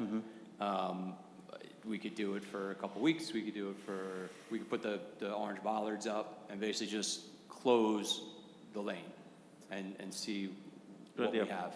It's a great idea. And I agree actually with with the parking spots. There's no way we'd be able to put parking spots there. You would not be able to back out of that parking spot. You would be trapped forever. Yeah, it would be better to put more green space, put a bench, put something else. But if we go through with that, I would say close it for a couple weeks, 30 days, and we'll get back with you with some Well, numbers. also, is there a median there? There is in this picture. There is. Okay, and it's a raised median, right? It's like the height of a curb? Yeah, But it's it's like, not designed as a pedestrian refuge. It's merely a median. it's like a skip hop. It's not like the one on Wilsey Square. It's Yeah, lower. As Chris said, it's not a pedestrian refuge. But if it were a pedestrian refuge, then from one side to the center is short and Right. the other center to the other side, each of those legs would be shorter than this proposed drawing. And again, I'm not the expert these guys are, but I am incredibly familiar with every one of these intersections. That has now been shortened so significantly. If we go with this, that I don't think you need a pedestrian refuge median. I mean, if you look at it, it's close to, it's probably a little more than half the distance that it was before. I mean, it's Yes. it's really great. And again, look, I've always said that East Ridgewood Avenue is the most dangerous street in America. Because you see people, it's and the crosswalks are very long. And the fact that, and something I did not notice for all the times I've looked at this, because the crosswalk on East Ridgewood Avenue on the east side is so dangerous. I mean, I have almost been hit several times walking across there, and I'm watching. I put my phone in my pocket, and I'm watching, and it's just a terrible intersection. Well, this is a good example of how it would be so much shorter, it would be straighter. Absolutely, and I never realized diagonal. until I looked at this that it was on a diagonal, and so straightening it. I think we got consensus here on this one. I mean, I think Ray makes a great point. I think if we could do a test case on this. Absolutely. It would make sense. I do believe, to Councilmember Mortimer's point, by eliminating a lane of traffic, we're going to get resistance from motorists. And listen, it's very hard to transcend anywhere these days, especially when you have the county ripping up North Maple Avenue and PSC&G ripping up half the downtown. But it's frustrating, especially at rush hour. So you have to weigh out the convenience of moving traffic with the bump out for pedestrian safety. And this is certainly one that I think we just need to do a little more evaluation of. No question. And to Frank's point, I mean, anything that makes traffic more difficult in the central business district is not a good thing for anybody. So I really appreciate that. And I guess that like recommendation. in the northeast corner, the bump out, like, could that come around more onto East Ridgewood Ave? So then that way, if the bump out would slow the traffic down a little bit there as well? Again, we could take a look at that. As Keith said, these are conceptual drawings. Yeah. These are presentation of ideas. These are certainly ideas before we construct anything that have to be much more fully developed. Taking the comments from the chief, the captain, and the sergeant, and how it should go, or how they think it should go. And then we also have another advantage. Like we said, we could do a test case. We have a nice supply of concrete blocks. They work well for dining corrals. They also work well for traffic blocking. So we could do something like that, see how it behaves, see how pedestrians regard it, how motorists regard it. Yeah, I think that's a great idea. Sounds like everyone agrees. We want to keep going. Should we go to the next one? Yeah. Well, sorry, so two things. So we are heading into holiday, so I just want to, this is a big fourth quarter for the downtown, so the timing of the test would be very important, and it might inflame the reaction. We wouldn't do this during the winter Okay, months. I just want to make sure. This wouldn't be until the spring. That's great. That's all I wanted to make sure. And I did just want to also say, if you wanted to see some serious traffic today, good job on Broad Street, because that was like a terrifying experience to be a pedestrian, and it was so controlled. They had the traffic going the wrong way today, down Broad Street, like the wrong side, and it was very impressive. So we tried to, I don't want to go off topic, but they wanted to do that tomorrow, and tomorrow's Thursday. Thursday's a big downtown restaurant time, so they did extra work today so that they wouldn't go into more of a restaurant type. We appreciate that. So, Good. Let's go to the next page. And for the southbound traffic on Broad Street, if you're going down to one lane, can you have signage X feet in advance saying lane ahead closed, so people know what's coming? I'm sorry, I didn't hear all of that. Say it again, I'm sorry. If you're going to do this test, how it would feel to go down to one lane on North Broad heading south, can you have signage warning people several feet in advance or yards in advance saying, Yes, absolutely. lane We'll closed put ahead. reflectors out, we'll put the bollards out, we can put Yeah. the speed sign out. We'll make sure that it's very known what it's there for. Good. All right. It's around the Next. Chestnut. Next one is the offset intersection of East Ridgewood Avenue, Chestnut Street to the north, and Prospect Street to the south. Let's see if I can do this. This looks great. Are we losing any spots? No, I don't believe so, because most of those areas with those 3 crosswalks across East Ridgewood Avenue, that already negates parking. Like in front of the former bank building, that's all no parking. You're not losing any on this one. And Evan, just so you know, at the joint meeting I keep referring to, that Glenn, who's head of the chamber, he was comfortable with losing spots and specifically in the last one we just talked about, he mentioned that one of these ones that we're losing because he'd rather have pedestrian safety. So the chamber is behind it. Yeah, he specifically mentioned the ones that would be obstructing. So if you're driving, westbound on Ridgewood Avenue and you have that last spot, and then somebody's walking out, that car is generally obstructing the pedestrian and the thing. So he said if you lost one from those key intersections, One it I'm wouldn't not be that bad. I'm not gonna cry over, But I thought it was hilarious that he said it and then poof, it's in the it's already drawing. So that's great. But I just want you to know that if the downtown is saying, hey, man, I think that's a good I thing. get it, I just, I respect Glenn tremendously, I mean, he's one voice, and this is great, I just don't want to go overboard and lose a lot of spots in very prime territory. So, Are we good with this? no, I'm Yeah. sorry. I feel like I have to raise my hand over here because I have some questions. So, one, I think this is great. Again, it'll really ruin DoorDash's day because that's where they hang out. We're gonna lose a lot of tickets at this intersection. Yeah, we really are going to lose that, so that Because is one. that's a lot of yellow zones where our guys are writing tickets often, but this is much safer. This is going to be such an improvement. My question is about the medium.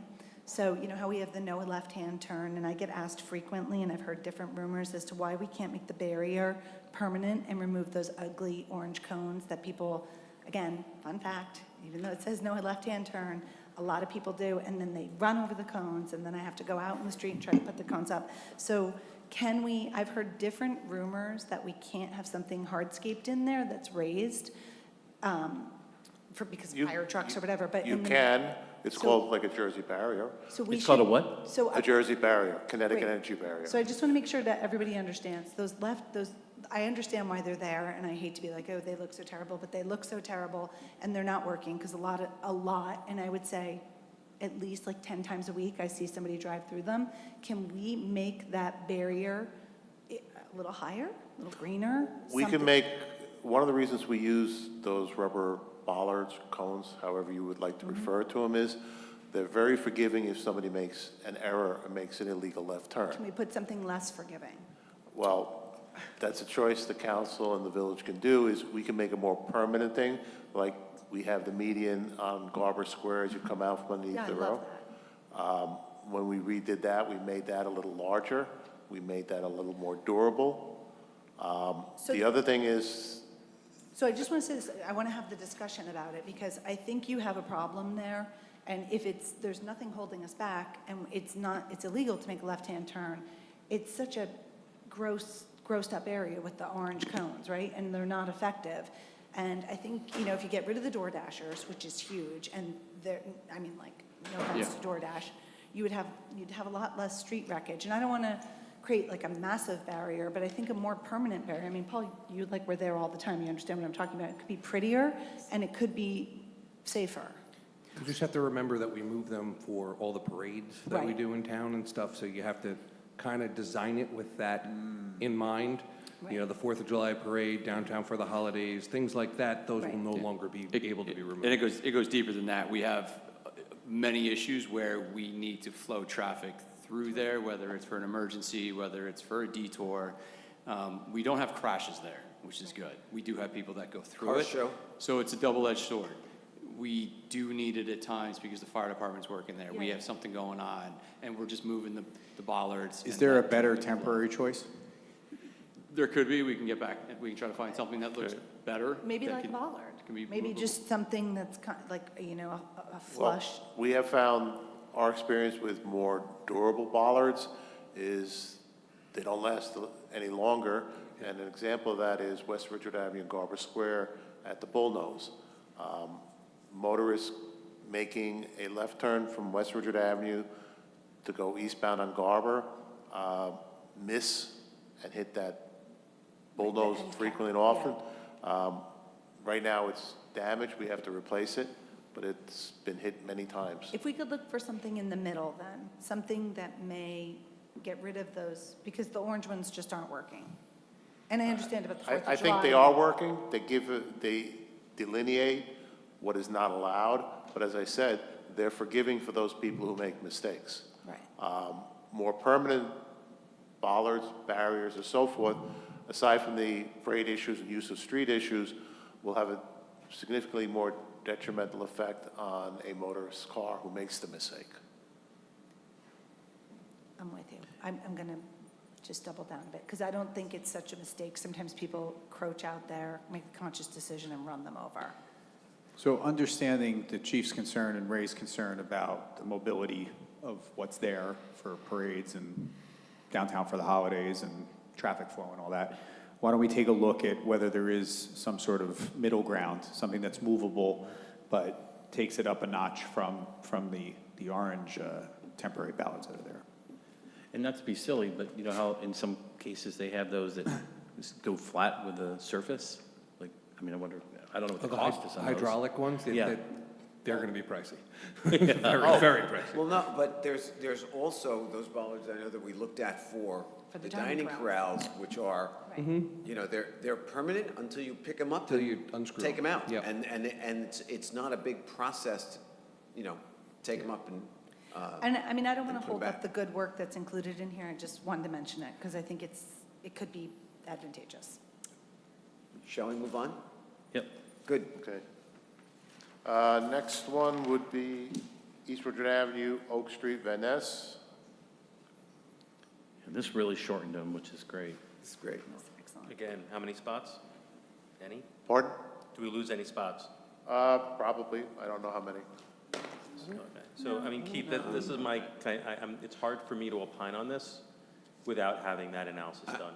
I'll tell you, Evan, I'm very familiar with this corner, and I may be off by 1 or 2, but I don't see where we're losing. I mean, that's the way any I look at it spots. too, but. I don't see, and again, I'm really Right. familiar. I with just this corner. want to double down on my opening comments. None of this is finalized. Right. What I'm looking for here is to direct engineering to put more hours into this work effort, to put a 2-year plan together to include bump outs in the CBD. The details of parking spaces, what replaces the bollards, all that type of thing, that will come with time. I just don't want to have them put a considerable amount of effort putting construction plans together for this without the council's consent that this is where they want to see No, money I mean, I invested. think you've got that. I mean, I think everybody loves the idea. This is pedestrian safety. This is a great idea. And I understand not all the details are fully baked, but I can tell you for me, it's the loss of spots is definitive. So I think, Keith, you should have your departments look at this. We should do more of this, but again, with an eye towards preserving the parking in some of these key areas. And to that end, I will tell you, I'm in favor of all of this. I mean, the crosswalks are too long. I've had this discussion with Chris Rudishauser several years ago, that extending the corners has, as you said tonight, a calming effect on traffic. You know, at one point we talked about reducing the speed limit on Ridgewood Avenue, which we cannot do below 25. This effectively does that. And what I would ask the council at this point, because look, if you want to walk through every one of these, that's fine. I do. But since this is a preliminary view, I'm in favor of saying, yeah, spend some more time on this, give us a better view of this instead of us dissecting this initial draft. Well, but I do think digging in, Paul, is a good, so then that way it gives direction on where they can go. Okey-doke. And since it is conceptual, I do ask Keith, should we give thought to having an urban planner also weigh in to, like, because my whole thing is, what is a downtown like ours going to need to be to survive 10, 15 years from now? And so I just wonder conceptually, is there anything that they would opine on? I mean, listen, we can certainly have engineering come up, tweak these conceptual plans. We can have the planner look at them early next year, to make sure that they are comfortable You just with want it. to, should we And honestly, start? I do think that once these plans are semi-final, we owe it to the chamber and the guild and the special improvement district to sit down with the leadership of those organizations and sort of fine tune this. Keep in mind, there are slides within this deck that you're gaining parking spaces. You get to Cottage and East Ridgewood and you're picking up great. 3, I mean, that's right? exactly what I wanted So to I know. don't, without having final plans, we don't know exactly what the net Right. loss or the net gain is. But that's certainly something that we're going to take into account as we decide this. So, I mean, I kind of agree with Paul. I'm happy to go line by line on this, but I think the general consensus is we really like this. So I would spend more time on it. I do think some of those details, you're right, they need to go through, the Chamber of Commerce, need to go through Frank's committees, we need to get more buy-in and weigh in. The last page, though, I do want to discuss that one. Wait, with hold pretty on. significant. Hold up. It's a work session. All those people are important. The public is going to come, just like they tonight said, where did the idea come from? We have to go through the slides with the professionals. I don't know if any of you guys remember with Garber Square, who was involved for that one when we did that. That did not go over well with the public. These are changes to the artery of our town, and the commerce is super important, but there is pedestrian traffic, there is school traffic. So if we could just conceptually ask some questions, but I do think the public needs to see these slides. If they want to come back to them and people want to talk about them, let them say what we're going to do, because does anybody remember Garber Square? Who was here for that? Chris, I know you were, Heather. It did not go well, and the public was, and you must have been, because I see you smiling. It was not a good meeting. So there are changes to traffic, which will impact schools and everything. So let's just go, show the slides, have them be in the record, and then conceptually agree at the end, because we can't skip over all this content, you guys, and there are residents. I'm with you, Siobhan. I mean, all this is in the record. I mean, if we want, we can keep going. Again, we're all agreeing with each other on Yeah, this. I got stuff to say.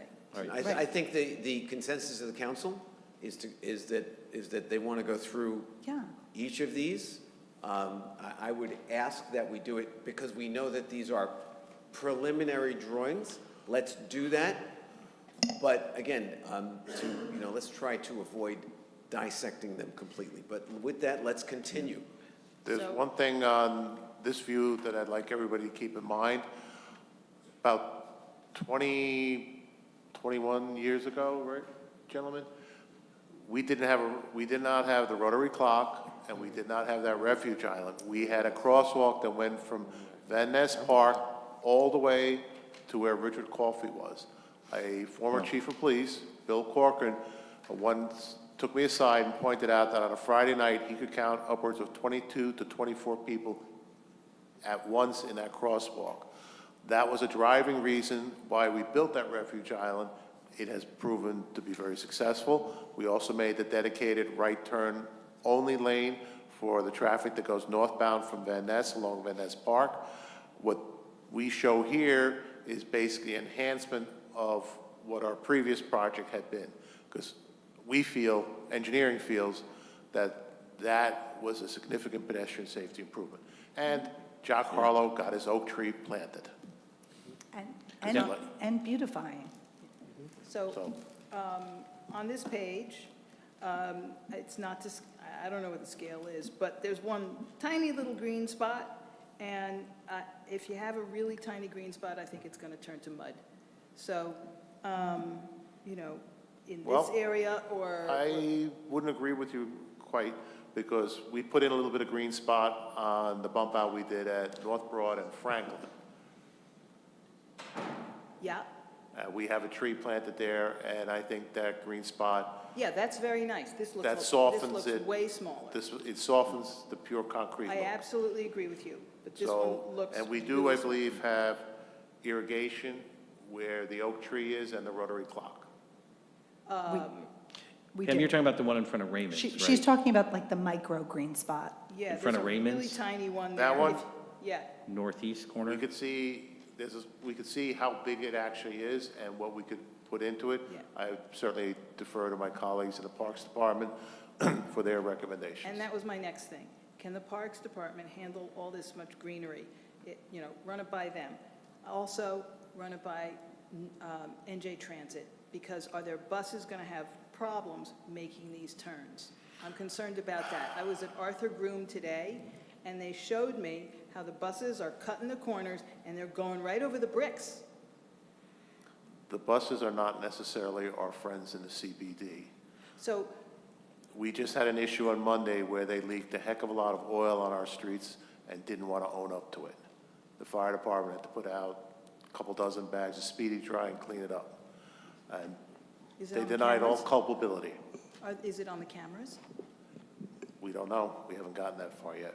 Okay, so I'm But concerned about I'm the just saying, buses. New Jersey Transit buses have not always been the CBD's friend. Yep. Right. Okay. Let's go to, Walnut? yeah, let's see. There we go. This is East Orchard Avenue, north-south Walnut Street. Again, making the intersection more pedestrian-friendly with shortening the crosswalks here. We have one long diagonal.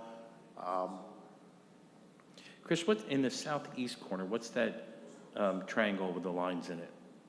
The southeast corner, I'm just, that's just a don't park here spot, okay. because you can't make a parking spot out of that. Yeah, I just was curious, So- I hadn't seen that before. Yeah, that's just where we would put cross-hatching to indicate a no parking zone. What it would be used for is what we've seen elsewhere in the CBD, is a parking enforcement officer would park his vehicle there, a police officer would park their vehicle there if they were on patrol or if that was their station. Okay, I just know what that represented, so thank you. Okay. This intersection is also, a number of councils ago, it was brought to our attention that it was felt it was poorly illuminated, and we increased the illumination working with PSE&G by doubling up some of the decorative light poles. Nice. Good. Next is, this would be the mid-block. Ooh, where was this one? Where? That's what I think it is too. Yeah, I can't tell. Oh, what this it is mid-block at Daily Treat, Mid-block at the what? by Daily Treat. Okay. And Tito's? Because that's a section of the roadway that East Richard Avenue right through there from Walnut Street heading east towards Cottage is quite tight. If you ever want to get an adrenaline rush, drive down that section with a transit bus coming in the opposite lane. It is snug. So again, this is a suggestion. This would cost a couple parking spaces. But we do get a lot of cross-street traffic here. Again, it's an issue that pedestrians just don't want to go to, say, Walnut Street to cross, or all the way down to Cottage Street to cross. Got it? And where it says 15 miles per hour, you're just estimating how fast cars would be going if we built No, this? Jovan put that on there. He forgot that the state doesn't allow 15-mile-an-hour zones. All right. Within Cottage, All right, now we go down to Cottage. And here again, we bump out, shorten the crosswalks across East Ridgewood Avenue. The crosswalk across Cottage Place also benefits a little bit by shortening. We bump out the area in front of the theater. which is a great idea. Well, we have to see how great that is, depending what happens with the theater. You know, and whether the village wants to have the ability for vehicles to pull up in front of the theater to discharge a passenger or passengers.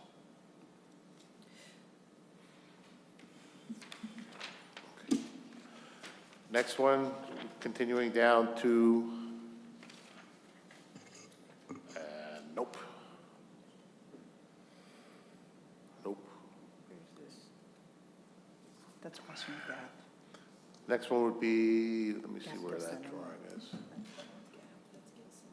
Oh, yeah, gotcha. I think this, yeah. It's the annex.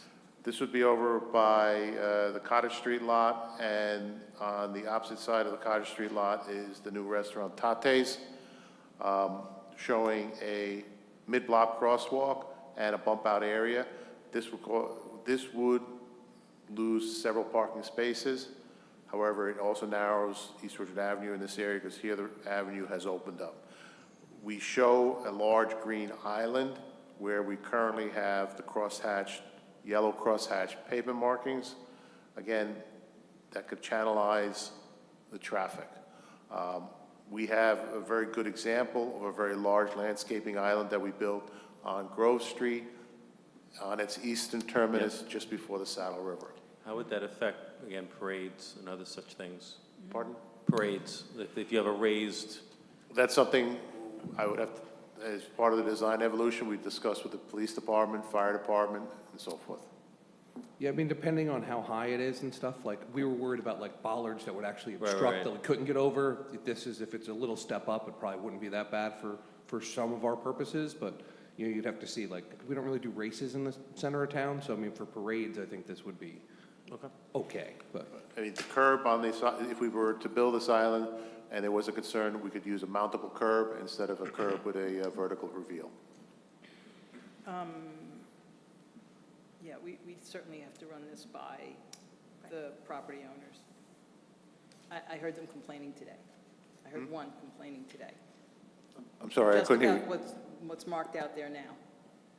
Oh, what's marked out there right now is the layout for the crosswalk for Tate's. Exactly. Yes. And that's The something, loss of a parking spot. it is a loss of several parking spots. Yeah, I think at least two. One on each side. Let's,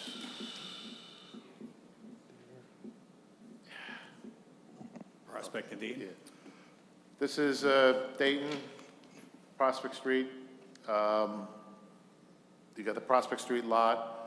The aerial view shows the old bus shelter that has been since removed. We're working on providing a new attractive bus shelter. But here again, we propose wider refuge islands, pedestrian bump outs, and shortened crosswalks to reduce the pedestrian exposure to traffic. Yeah, I really like the larger islands on Van Ness because like whenever there's something in the park, there's a lot of foot traffic, so I think that that's great.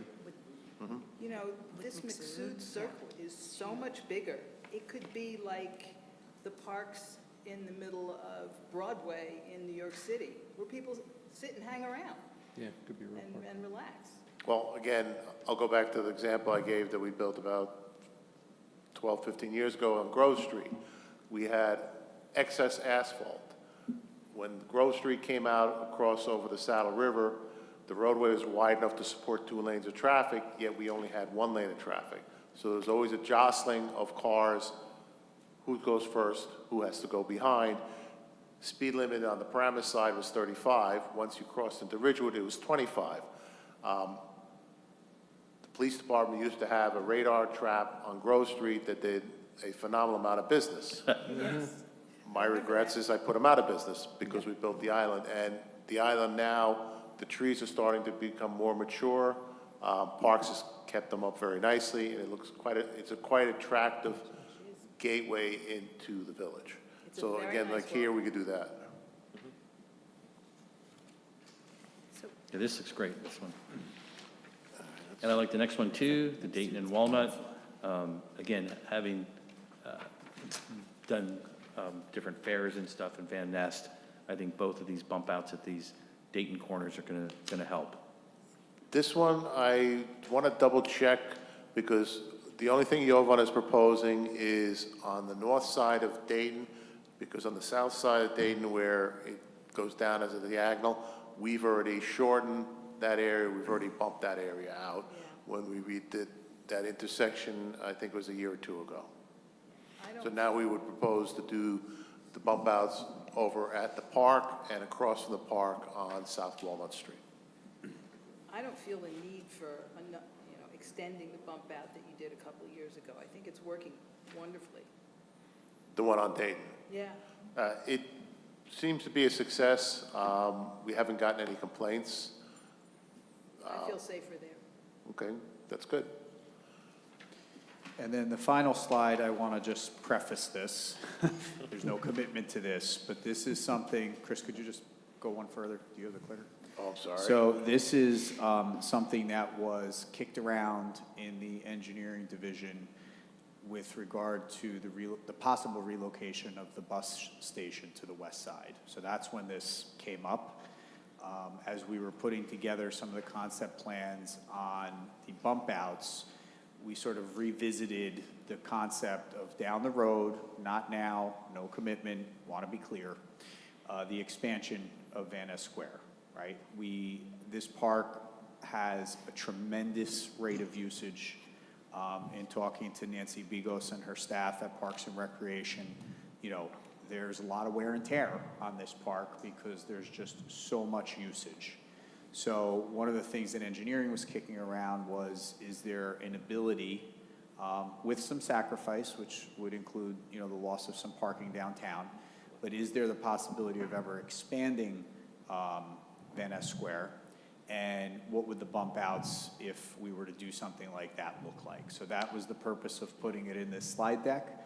This is not something that's currently under design. It's just food for thought for the future. Well, and correct me if I'm wrong, but didn't Van Ness used to be that big at one point?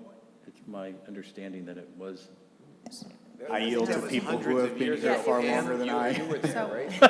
It was designed to be that big in that memorial was supposed to be viewed from that side at a distance so that you would get that perspective. But I forget what it was. Was it when they built, not the bus station, what was there, the Opera House? The Opera House was there. Yeah, the Opera House was there. And Village Hall was going to be where the Prospect lot is now. That's what it was. Village Hall was supposed to be there. But then Village Hall was, obviously moved here.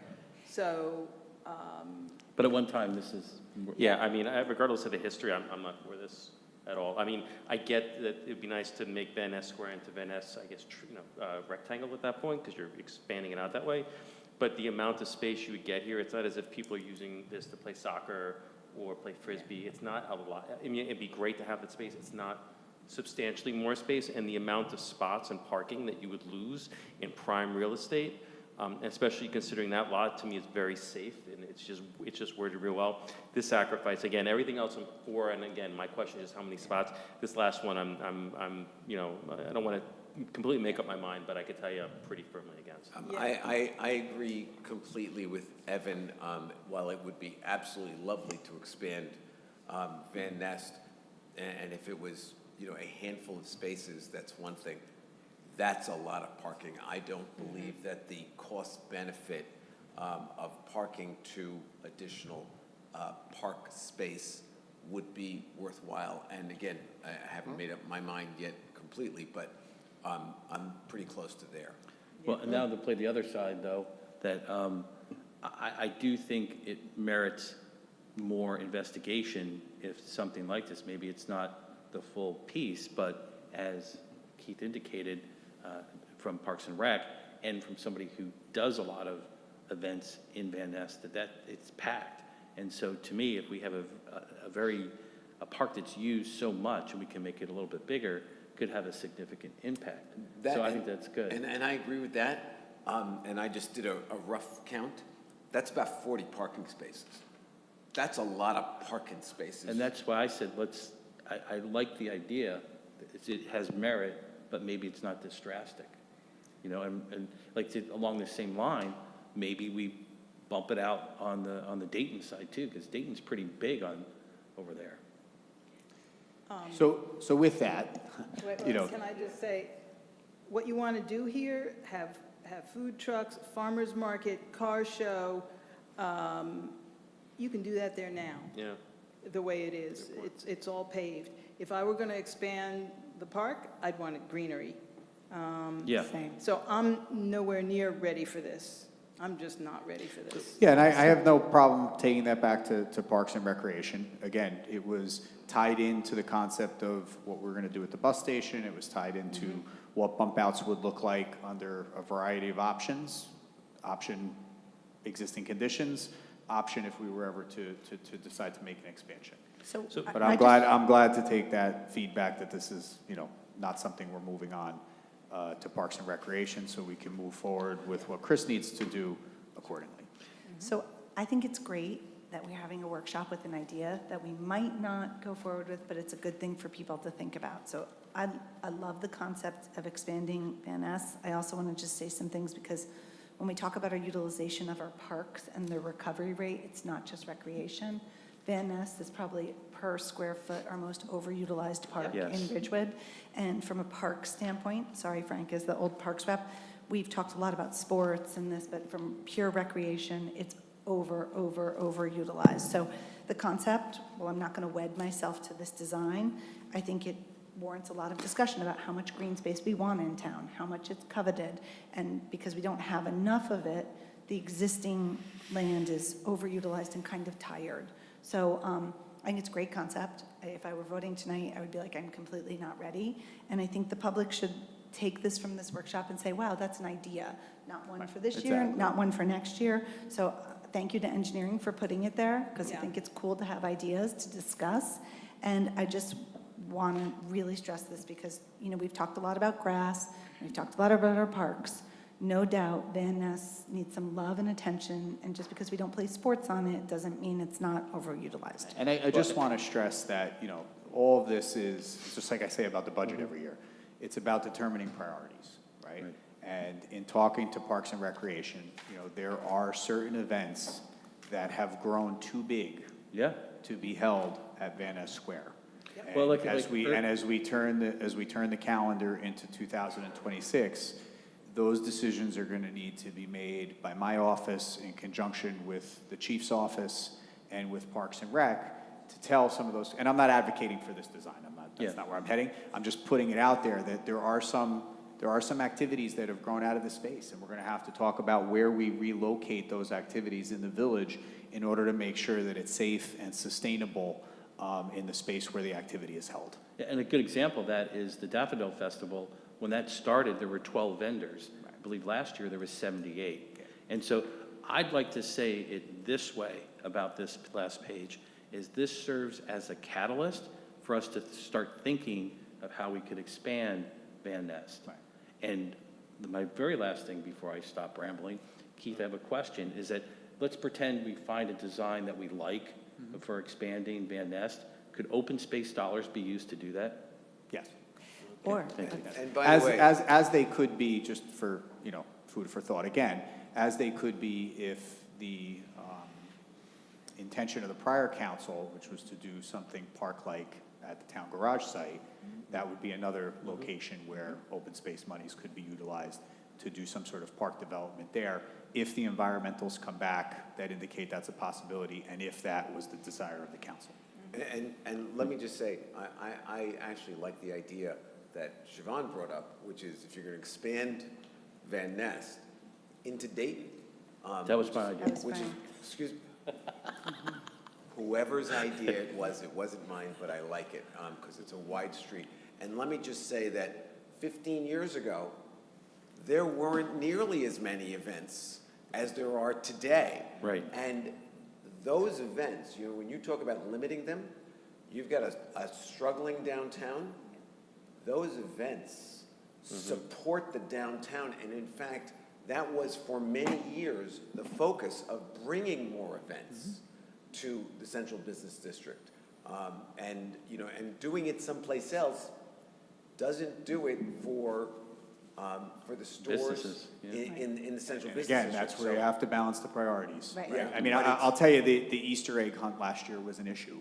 There 'Cause were it was just- so crowded. There Well, were that too was- many people to sustain that event in a safe way in that space. And I And think- that is and a I think that discussion was- that the chief and I have had like probably a half a dozen times since April. Right.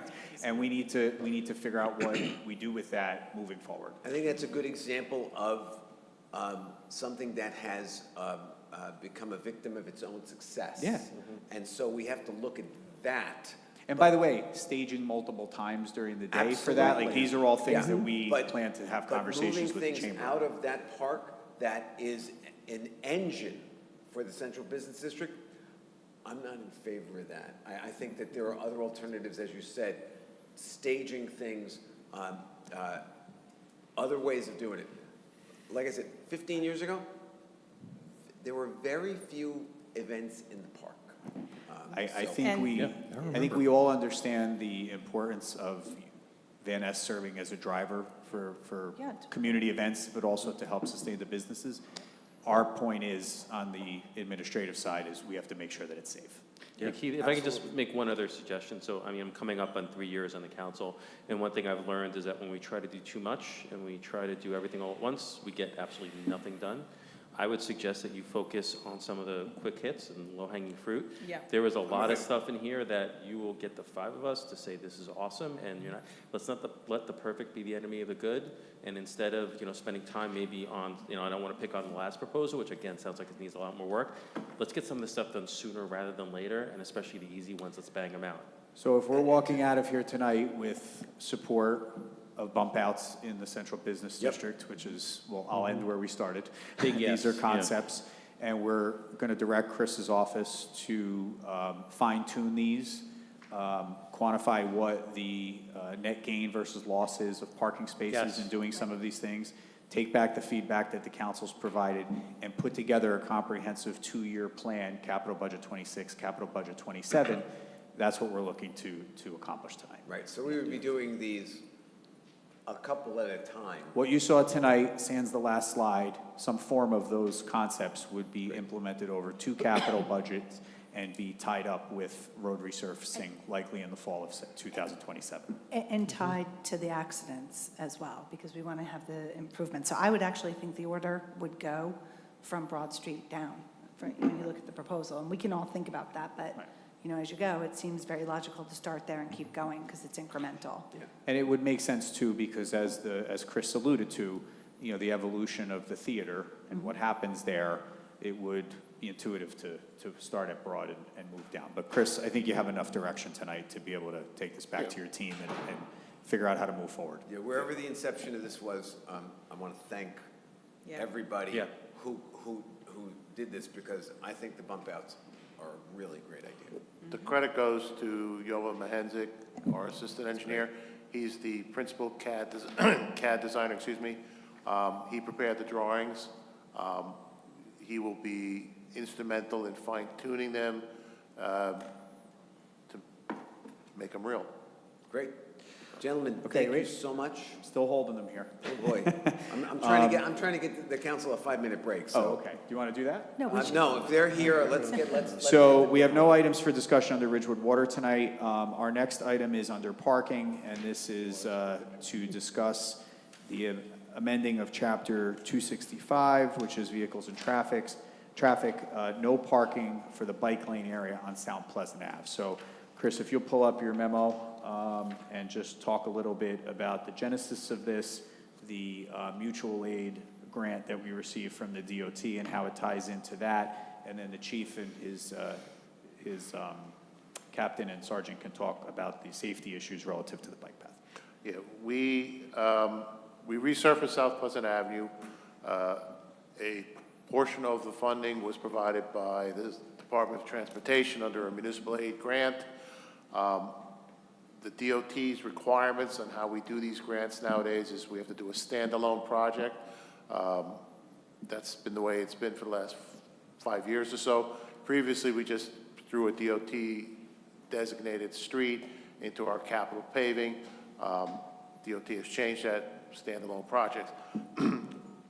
When we were looking at South Pleasant for resurfacing, the Village Council was approached by a group of residents that desired a bike path, a marked bike path on South Pleasant. We've installed a bike path on the northbound direction of South Pleasant from Grove Street, goes down to Hawes School. And Delaware, doesn't it just go down to, oh, that's the it side. goes all the way down to Hawes School, loops around, and stops at Stevens. It is marked, it's clear. Part of our obligations for putting in a bike path under a DOT grant is that the council has to adopt an ordinance prohibiting parking on said bike path. That is the ordinance that's before you folks tonight. So I know Kathy No had some questions about this. I don't know if you remember what they were, but if you could address that, since we're discussing about it now. It was about the elimination of the parking and how that would affect the side streets, I believe, Kathy? And drop off and pick up. Right, drop off and pick up. So, you know, and it certainly sounds like the right thing to do, but I'd like to address her questions. Well, down by Hawes School, we already have restrictions on parking on that segment of the street. What was that section in Hawes School? Oh, the street. Stevens? Houston, Houston, Houston. Oh, Houston Lane, sorry. Houston, Houston Lane. Depends on where you work or not.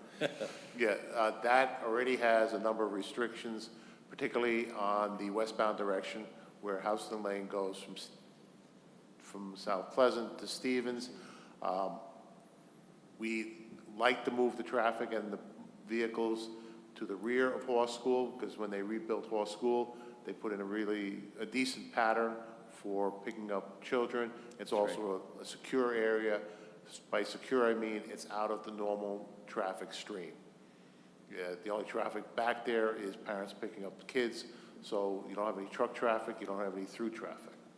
How many blocks are we talking about restricting parking? How many blocks in totality? Yeah. By this ordinance? I'd say a guesstimate between 8 and 10. It's from Grove Street all the way down to Houston. And that would be all the time? Yes. On both sides of the street? Nope, just on the northbound direction where the bike lane is marked. And the bike lane is painted, like it's been striped. Right now, we have vehicles parking over top of it until this ordinance is approved, which we couldn't do until the project was completed this past summer. So we don't really have much choice since we put a bike path there that we approved. And now with cars parked there, it is unusable. Yeah, it's very dangerous as it stands right now, Got it. because you can't have a car there and then expect somebody to be on a bike and swerve into traffic. Got it. Regardless of what the intent was, whether to allow parking or not, once the bike lane is actually there, to have cars parked in it is a hazard. And this is something that we anticipate elementary school students would be utilizing a lot. Through you, Mayor, the chief has a lot of exposure to Hawes School. So as both the police chief and as a parent, what is your take on the concept here? So, I mean, Hawes School actually does a very good job at the drop-off and the pickup. They keep it mostly on Stevens. There's a huge push from the school itself to try to have kids to bike and walk to school. So I think that's where a lot of this impetus came from. I can't speak to the effectiveness of whether or not that happens. On gorgeous days, of course it happens. On rainy days, it won't happen. But I can only speak to the fact that now that that lane is there, we really can't have cars parking in the lane. You know, so really the choice becomes, you have to remove what you already did or you can't have parking there. I know there's parking along the whole other side of the street, and I hate to be this person, but on Stevens and on Pleasant, when people are parked on both sides of the street, it's almost impassable. They're too narrow to do that. Right. So in reality, this is only creating, I mean, now that street is wider, so you probably could have parked, but you never really could have parked on both sides of the street prior to this improvement to the street. Because, if you're parked on this side and then someone's even staggered, it's always that kind of thing. I'm there many, many days, and it's one of those, Stevens still has that problem. I think we did a good job fixing Pleasant, because now it's wider. But I mean, restricting parking on one side, I don't think will be a massive problem, because it never really was able to be used both sides. Now you're kind of forcing people to one side. And this is without question a consequence of embracing the bike lane. Yes. The unintended Questions? What were you saying, Ray? Yes, the unintended consequence. All the vehicles that do park there, like the nose said, and we're fully well aware of it in Traffic Bureau, that from Dorchester to, going northbound, you've probably got 15 to 20 vehicles maybe that park on that side of the road specific to pickup hour. So where, they're gonna have to go to the other side of the road and then cross to the sidewalk side. But from your expert opinion, you don't see the parking as a problem? They're just gonna have to move and get used to it. It's gonna be the consequence of we have to have a new norm. But it's not like it's going to be that there's no place to park, it's just you got to park on the other side. It's gonna be parking on the other side. Okay. And I think that there was like school events, she also asked about, do we foresee that there won't be enough parking if, say, there's a school play or something? It's gonna be they're gonna have to park further down. They're just gonna have to walk further to get to where they wanna go if there's gonna only be a regulation on the one side.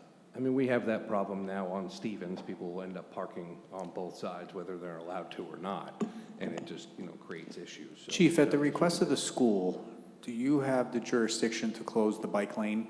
And if we had to, bag the signs for a temporary period of time?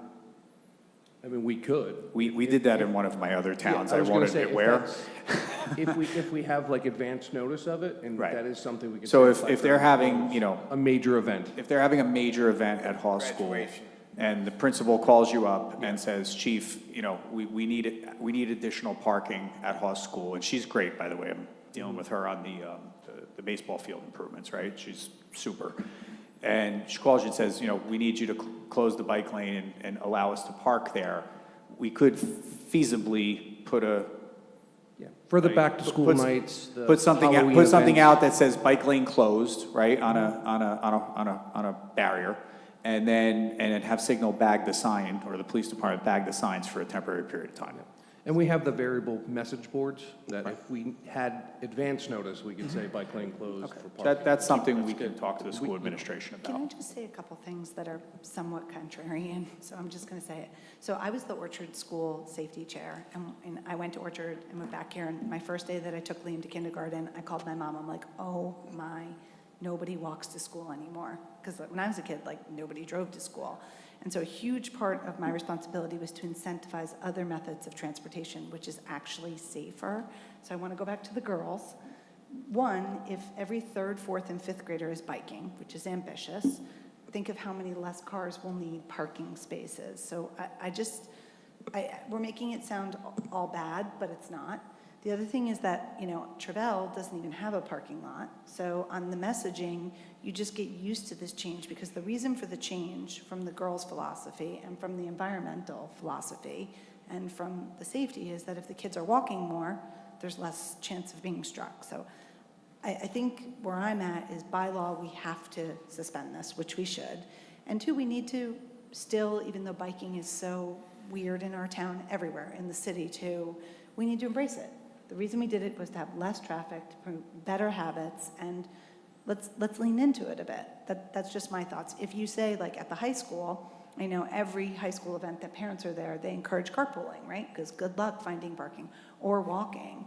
And I think, that's just my thoughts, is that if people really stopped driving, we would have less car accidents, and it's a walkable community, and the goals and all the things that these young girls talked about results in less traffic. So that's just, however we end up, I think by law we have to do it, but embracing the bike lane is a good thing, and encouraging people, it is Walk to School Month, right? Everybody could get Mayor's Wellness Minutes.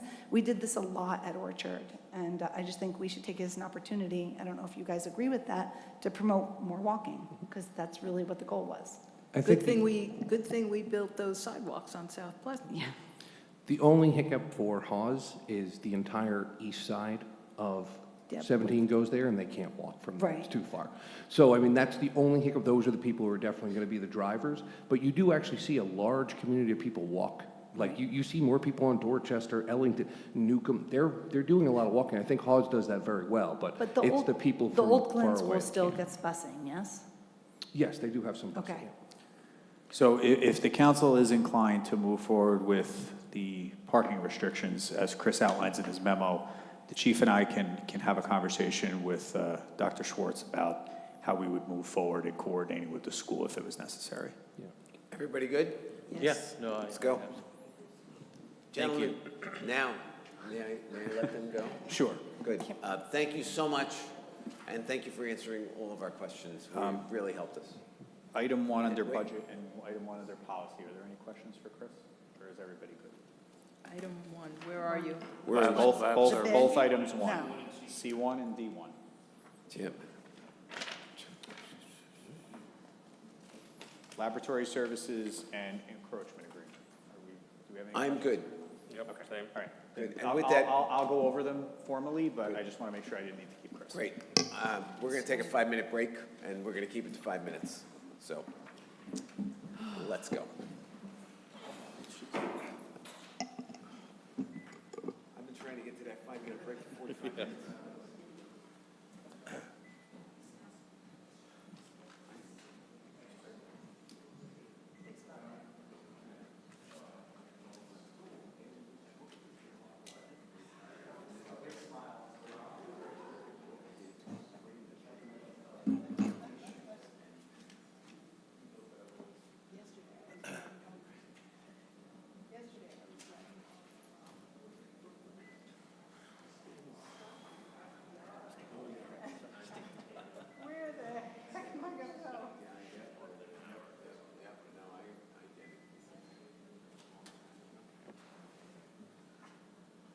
Wow.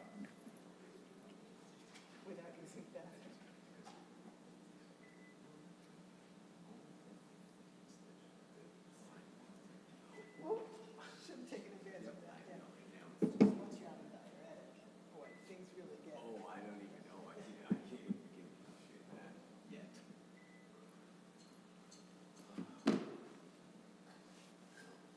I was normally pretty good at predicting. I told Jeannie 9:30, 10 o'clock. Yeah.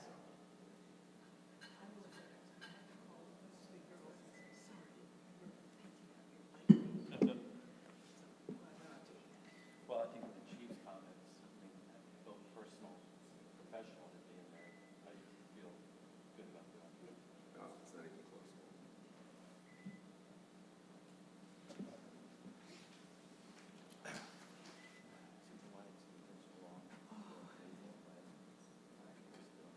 Because it's government, but I appreciate you pushing it.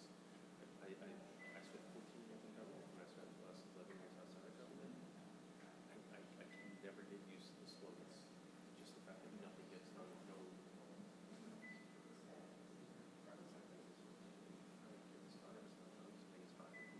gets done. Yeah, Tom? I disagree. I don't think nothing gets done.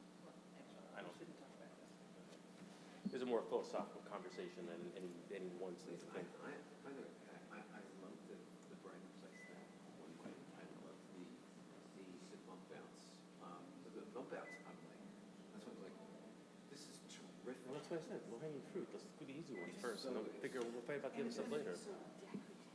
Well, it's like, what they have to do is they have to do the ADA ramps, and it's gonna be paved.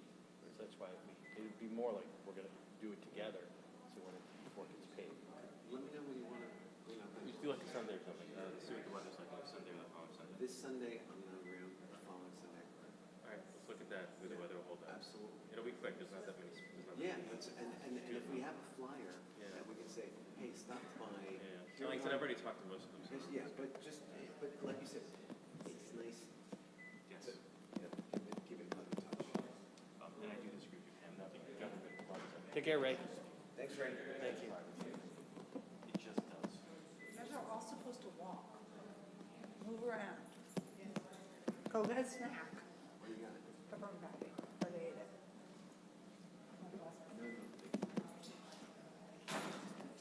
Sometimes he takes it.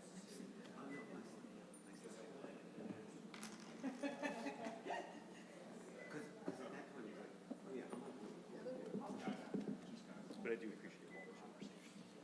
Then it's shocking that somebody on the actual agenda at the open finance section. I'm talking about pepperoni patties. I'm talking about pepperoni patties. No, you can actually hear it. Right into every writing. Everybody in writing is, everybody in America is shot. You guys know this? Yeah. Okay, ready? Let's get going. When you go. Okay, we are reconvening. Nobody left, so I don't think we need a roll call. Let me just do it. What's that? Councilmember Mortimer, I am here, Heather. and good. Deputy Mayor Perrin, Yes, here. Councilmember Whites. Here. Councilmember Winograd. Here. Mayor Vagianos. Here. Let's go. Okay, Mayor, we're moving on to the budget portion of the agenda. The first item is to award a contract for furnishing laboratory analysis services for the water pollution control facility, the Lakeview compost facility, and the Graydon pool facility. I do think Flushing Laboratory would be a better day. Furnishing. We took bids on Wednesday, September 17th. We received we had 4 plan holders. We received 3 responding bids. After review of the bids, it was noted that the apparent low bidder had made a mathematical error, rendering the second submission as the low bidder. It's Pace Analytical Services, LLC. Chris is making the recommendation to Pace for calendar year 2026 out of the operating budget at a not-to-exceed amount of $18,551. Questions? Nope. Okay. Let's go. The next is to award a professional services contract for our employee assistance program. As you know, not long after I arrived here, we changed EAP service contractors. We are now with Intervention Strategies International. They do a tremendous job. The current contract is set to expire at the end of this month. Dawn Centrullo, our Director of Health, is recommending a renewal of their contract from November of 2025 through December of 2026. It's $675 per month for a total of $8,100 annually. There is no increase for next year over this year's contract. They provide services to our employees 24 hours a day, 365 days a year for immediate access for emergency consultation services. Questions? Let's go.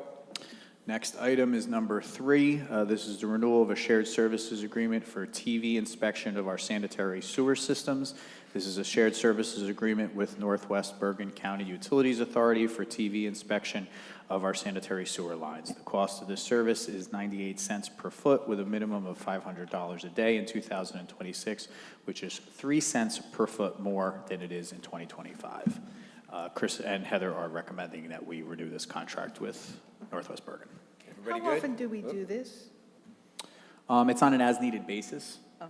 So I know that we utilize them on some of the sanitary stormwater sewer and sanitary stormwater sewer systems. Both of them, we've been able to television lines with Northwest. Everybody good? Let's go. Okay, under policy, this is a request for an encroachment agreement on Elaine Terrace. You see the memo written by Chris. Resident is seeking to memorialize an existing encroachment. The map outlining that encroachment is attached. Their property has into the right-of-way of Elaine Terrace. The encroachment can be seen on the property survey. All we're doing here is formalizing this act. Questions? Let's go. Okay. Moving on to dining corrals, both the dates and fees for 2026. In the Central Business District, we have 4 to 5 locations where restaurants are offering dining corrals from May 1st to October 31st. The fee is $315 per parking space.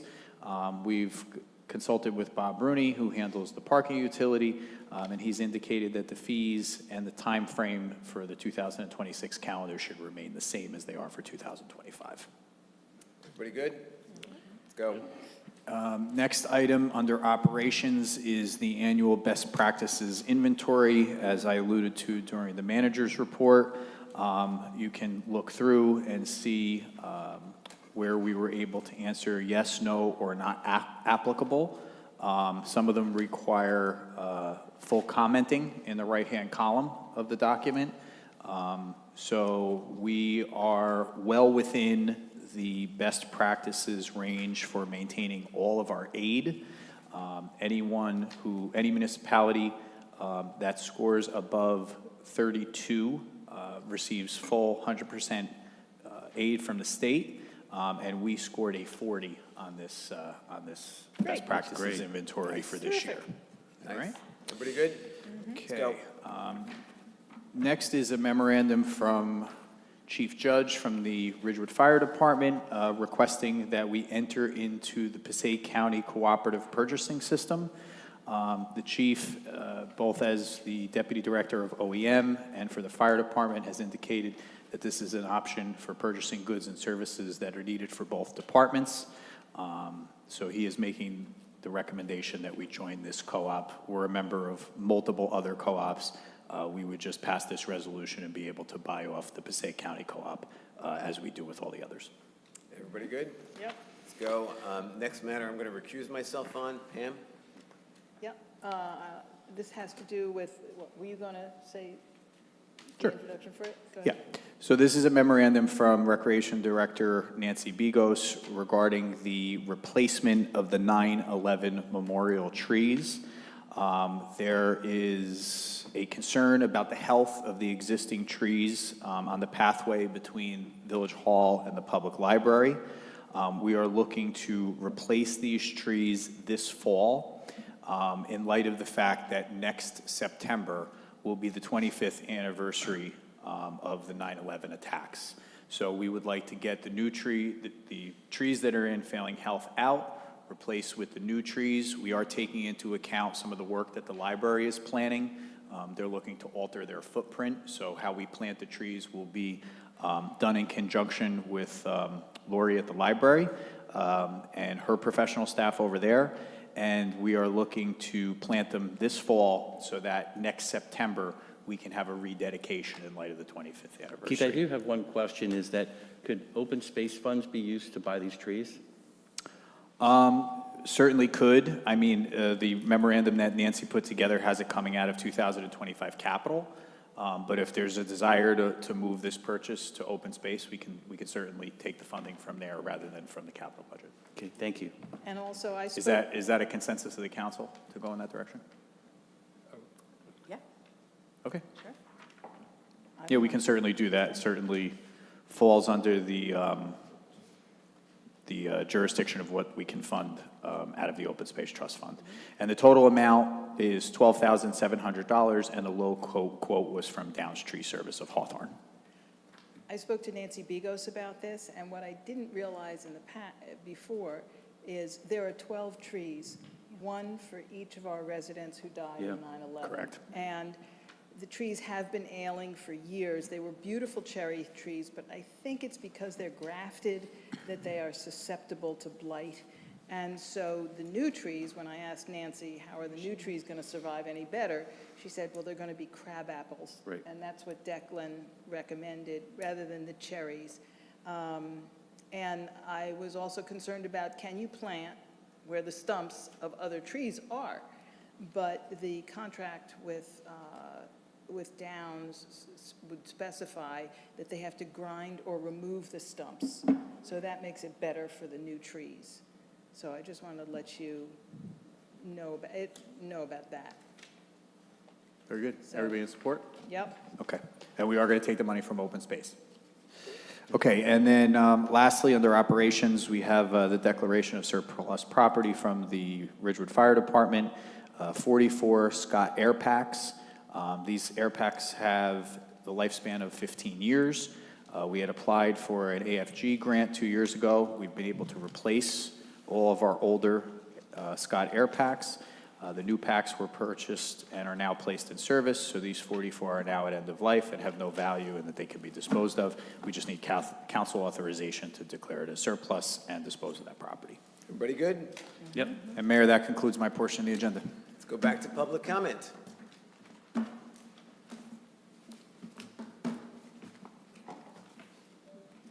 Good evening again, Mayor and Council. Boyd A. Loving, Ridgewood taxpayer.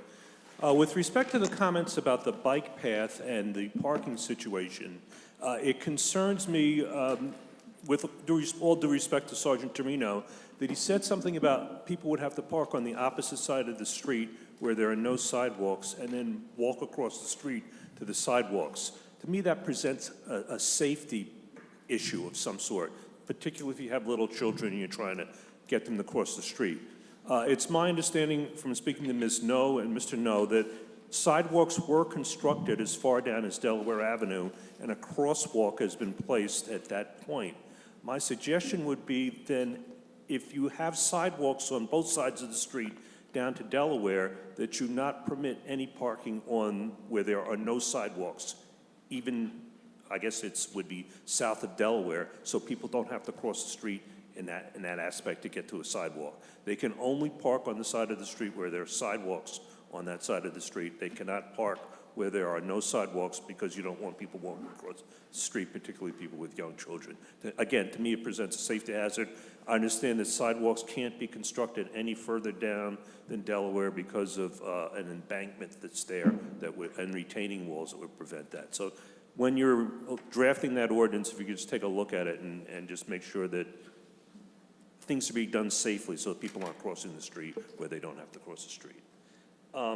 There was a comment made by someone on the dais previously about people not wanting trees in front of their property. That really concerns me. Trees benefit everyone. Trees don't only benefit the person whose property it's in front of. I don't know how many of you were in Ridgewood many years ago, this made the New York Times, when the people on Hawthorne Place decided that they didn't want sidewalks on the street, and they ripped out all the sidewalks. You know, here we go again. Somebody doesn't want trees, which are a benefit to the community, and decides, well, I don't want a tree in front of my house, so we're giving in and not placing it there.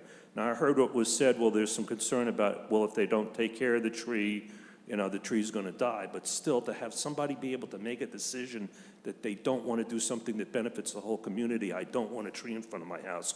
What if we have a whole block of people who say, I don't want a tree in front of my house, and then we wind up with a treeless street? That doesn't strike me as something that we should permit. Perhaps it has to be looked at on a case-by-case basis, but just to walk away from anybody who says, I don't want a tree in front of my house and say, we're okay with that, I don't think that that does a service to the other members of the community. Thank you very much. Thank you, Boyd.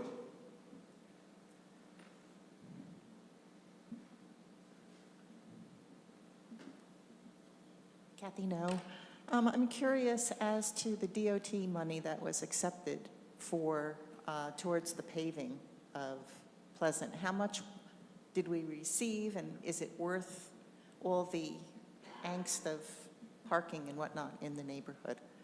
And I guess it sounds also like you didn't speak to the principal, the parents who go to Hawes, their kids go to Hawes. People drive everywhere. I mean, when we first moved there, there weren't any cars.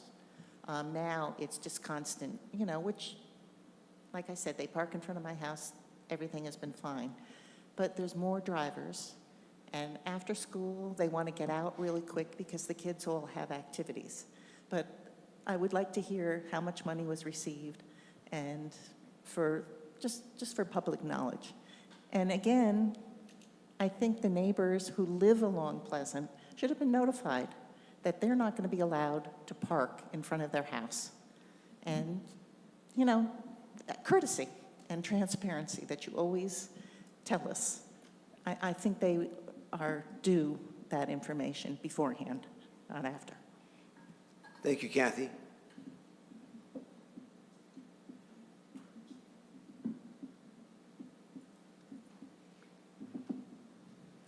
Good evening again, Ann Loving. One thing about more people driving now than years ago, when our daughter started at Hawes in 1986, there were two working mothers in her kindergarten class. I was one of them. I was like a pariah. Now everybody's working, and so you have to drive because you got to get to work as soon as you drop your kid at school. So that's one of the reasons that more people are driving now. I think that's the main reason. I have a comment about the mayor's comment that we don't have to have an injunction with Shedler with the two particular lawsuits that are in effect right now.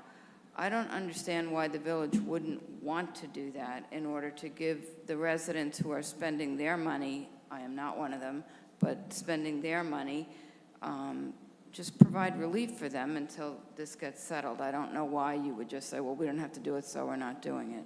You know, there's people putting a lot of sweat equity into this. The last thing I'd like to say is this is the second work session in a row where the mayor has tried to squelch comments.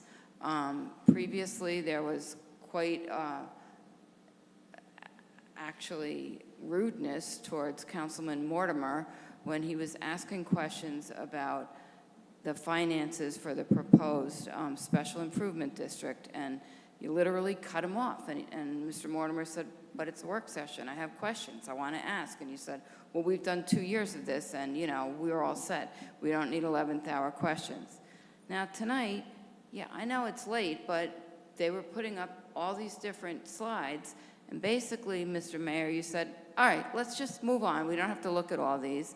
And Ms. Winograd said, yeah, we do. I have questions. And I appreciate that. I don't understand why constantly, not constantly, but 2 work sessions in a row, cutting off council colleagues who have questions. We, the taxpayers, would like to hear the questions that the other elected officials have. And I'm glad that they persevered and we got to hear all the questions and see all the slides rather than just saying, okay, this is good, we trust you. Thank you. Thank you, Ann. Anybody else? Let's go to our hybrid access. Rurik, you're up. Good evening, Rurik Halaby, village resident. I see some people are introducing themselves as village taxpayers. Does that mean they're not village residents? I'd be intrigued. Anyway, I was pleased with the bump out presentation in a sense that it shows a commitment for pedestrian safety. Until I had my problems with my lungs, I used to be a big walker, and I've walked all over Ridgewood, and there were 3 occasions where I really almost got into an accident. Actually, a couple of cases I did. And so I'm very sensitive to pedestrian safety. Now, looking at the presentation, I would say that we might be far better off in Ridgewood if the work could be done by an engineering company that is a specialist in traffic flow. I like the idea of Frank Mortimer's, of maybe getting a municipal planning company, but I would be happy with even a traffic company that's an expert in traffic flow. For instance, one thing that our village manager, who I'm a big fan of, mentioned to Siobhan when Keith said, let's look at Ridgewood Avenue, not at Franklin Avenue. Guess what? If you start restricting traffic in Ridgewood Avenue, it's going to divert it to Franklin Avenue. The problem we have with West Glen is that 8 or 9 years ago, when New Jersey Transit gave us an opportunity to widen Glenwood, and the village council dropped the ball we knew, and I was very active in that area, we knew that it was going to direct traffic to to West Glen. And the same thing is going to happen with Franklin, which is a very, very difficult street as it is, and it'll get even worse. Now, the reason I say, in my opinion, the engineering department may not have the bandwidth to really do the proper job is the intersection of Ridgewood Avenue and Broad. I mean, that's a disaster if you really think about it. I mean, by restricting the traffic going south on Broad, I drive this all the time. My wife and I, whenever we're traveling, we go down Broad from our apartment in the Benjamin, and there's always traffic, people backing out of their parking lot. You come to the intersection, even now with 2 lanes, it's an impossible intersection to go through. To turn it into a 1 lane is ludicrous, absolutely ludicrous. Plus, the design does nothing. It does nothing, and this is really what upsets me, about the traffic heading west on Ridgewood Avenue at Broad. To quote the village engineer a few meetings ago, when he said, oh, traffic heading west, going down to Broad, South Broad, will fly through it. I don't want traffic to fly through the intersection. Rurik, your time Yes, is up. sir. If you could finish up, please. Okay, my point is, please think seriously about bringing in a traffic engineer, an engineering company that specializes in traffic, that would work and come up with a plan for traffic safety across in the village CBD, which includes Franklin, Ridgewood Avenue, Dayton, et cetera, et cetera. But anyway, we're making progress one step at a time, and I'm happy with what we've done so far. Thank you. Thank you so much, Rurik. Susan, you're up.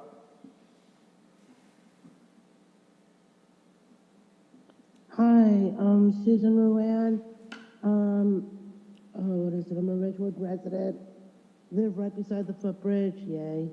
I just want to thank everyone for the progress made so far on the footbridge. I know it's been a pain to, it's been a nightmare trying to get it done and all these delays, but it feels good to finally see it. Susan, if you could speak a little more clearly. We can't, maybe you're not close to the phone, so. No, I don't know. Can you hear me now? A little better, sure. All right. Yeah, just thank you for the footbridge to get finished. This just came up, and I know I'm not trying to add something else onto your plates. I did see comments on Facebook about paving East Saddle River Road. I just wondered if that was ever discussed, because I know Costco is going to be added. It's going to be a half-mile away, and I think from the footbridge. And I know that that's going to just increase traffic nonetheless, on East Saddle River Road. That whole place is just going to be a little bit of a nightmare for a while. I know when companies come in, they go in and do infrastructure work, adding lights, expanding roadways. Has anybody ever discussed with Paramus or Bergen County about paving East Saddle River Road now that Costco's going in? Again, the track team runs on it. Students walk home. People use it. And, right now it is busy road, but when Costco goes in, that's just going to be a nightmare of traffic. So I didn't know if that was ever discussed with Paramus or Costco or Bergen about adding the sidewalks. As for Hawes, I know my kids went there. That place is a nightmare. Traffic, people do weird things in the pickup line, and I just advise you to try not to make it worse than it is. And so that was pretty much it. I listened to the Hawes thing, didn't really understand it, but I just want to add, Hawes is a nightmare at pickup time and drop off. And if you're doing something there, please just make sure it doesn't make things worse for them. All right, thanks. Thank you so much. Anybody else? Seeing no one, I'm going to close public comment. And Heather? Oh, you don't respond? Oh, excuse me, beg your pardon. I always Always do do that. that. I always do that. I apologize. Does anybody want to respond to Two brief things, Mayor, if I may, to Ms. Snow. I want to say it was somewhere between 200 and 250,000 for the DOT grant. It was definitely fiscal year 2024 for South Pleasant. If you email me, I can send you the exact number, but I want to say it was somewhere between 2 and 250. With regard to notifying folks, Heather, if we're going to do that ordinance, maybe we do the same with that we're going to do with Bryden, so maybe our offices can have that conversation. And lastly, with regard to Susan, relative to East Saddle River Road, I've actually had some inquiries from some other residents in that area. We have submitted that roadway for consideration for Bergen County's road resurfacing program. But we also have some trench work that is still settling, that is the responsibility of Ridgewood Water. So Ridgewood Water will be on East Saddle River Road once that trench has settled to do some resurfacing. But a comprehensive road resurfacing would need to come from the County of Bergen. anybody else? Matt? Just briefly, the mayor doesn't need me to speak for him, but with regard to the position of being the chair of this meeting, he has to move the business along. As it is right now, it's 11 o'clock. People are getting tired, but to try and move it along and try and see if discussions can be directed in a certain way. And then when somebody brought up the fact that there was another question, he certainly allowed it. So certainly, in terms of managing a meeting, that is the way that a chairman of a meeting would do that. The second thing was about, Ms. Ruane, with regard to the intersection at Paramus Road and Linwood, that is a discussion that's going on with the county, as we've been advised by Paramus at the last hearing of the Costco application. And just, I'm sorry, I know, Sherwin, you got something, but just on the first point, it was actually my idea to skip through the slides. It wasn't Paul's.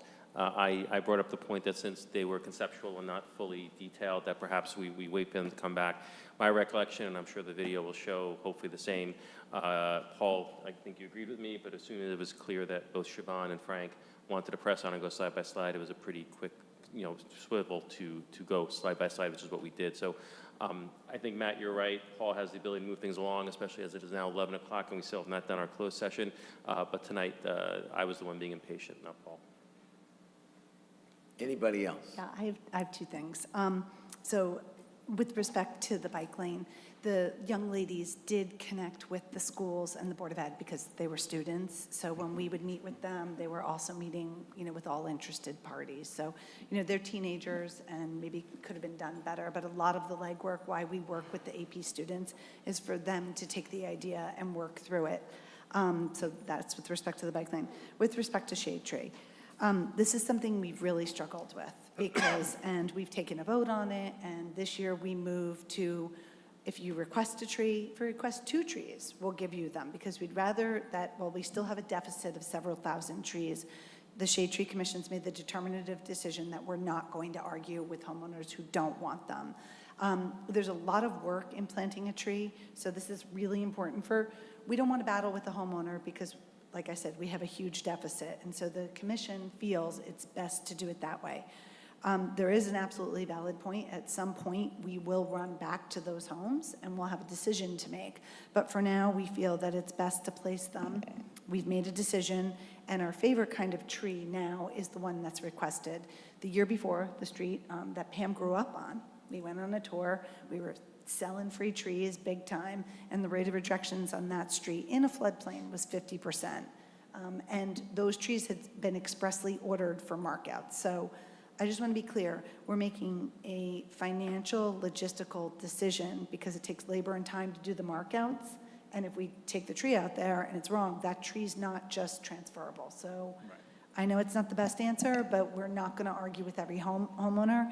And we did take a vote on it in Shade Tree, and we really just want to move forward that way for now. And just along those lines, I was asked by the co-chairs of the Shade Tree Commission to talk about this issue with them. I want to say it was sometime last year. We've only had, I would say, 3 homeowners who were really obstinate about having the trees planted in front of their home. One was over in the Shedler neighborhood, and it got to the point where the right decision was to, while we could still do it, to relocate those trees, and we did successfully do that.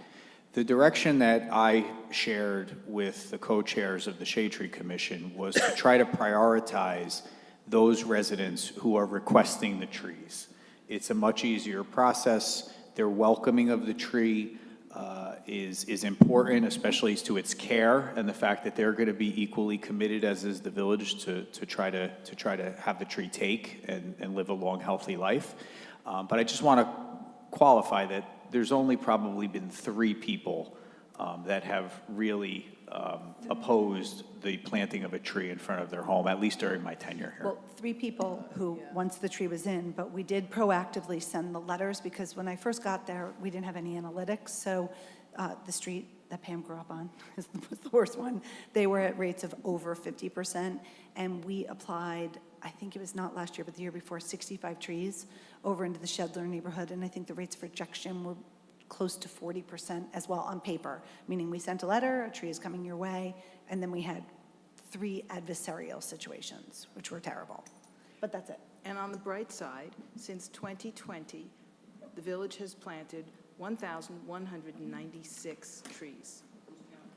Dina Cat. We would do Dina payments Cat. for a grant. Ready? Be it resolved by the Village Council of the Village of Ridgewood that the Village Council meet in closed session on October 22nd, 2025 at 7:30 PM or soon thereafter, as the matter on the agenda can be reached, and that said closed session be held in the caucus room on the 4th floor of the Ridgewood Village Hall, 131 North Maple Avenue, Ridgewood, New Jersey.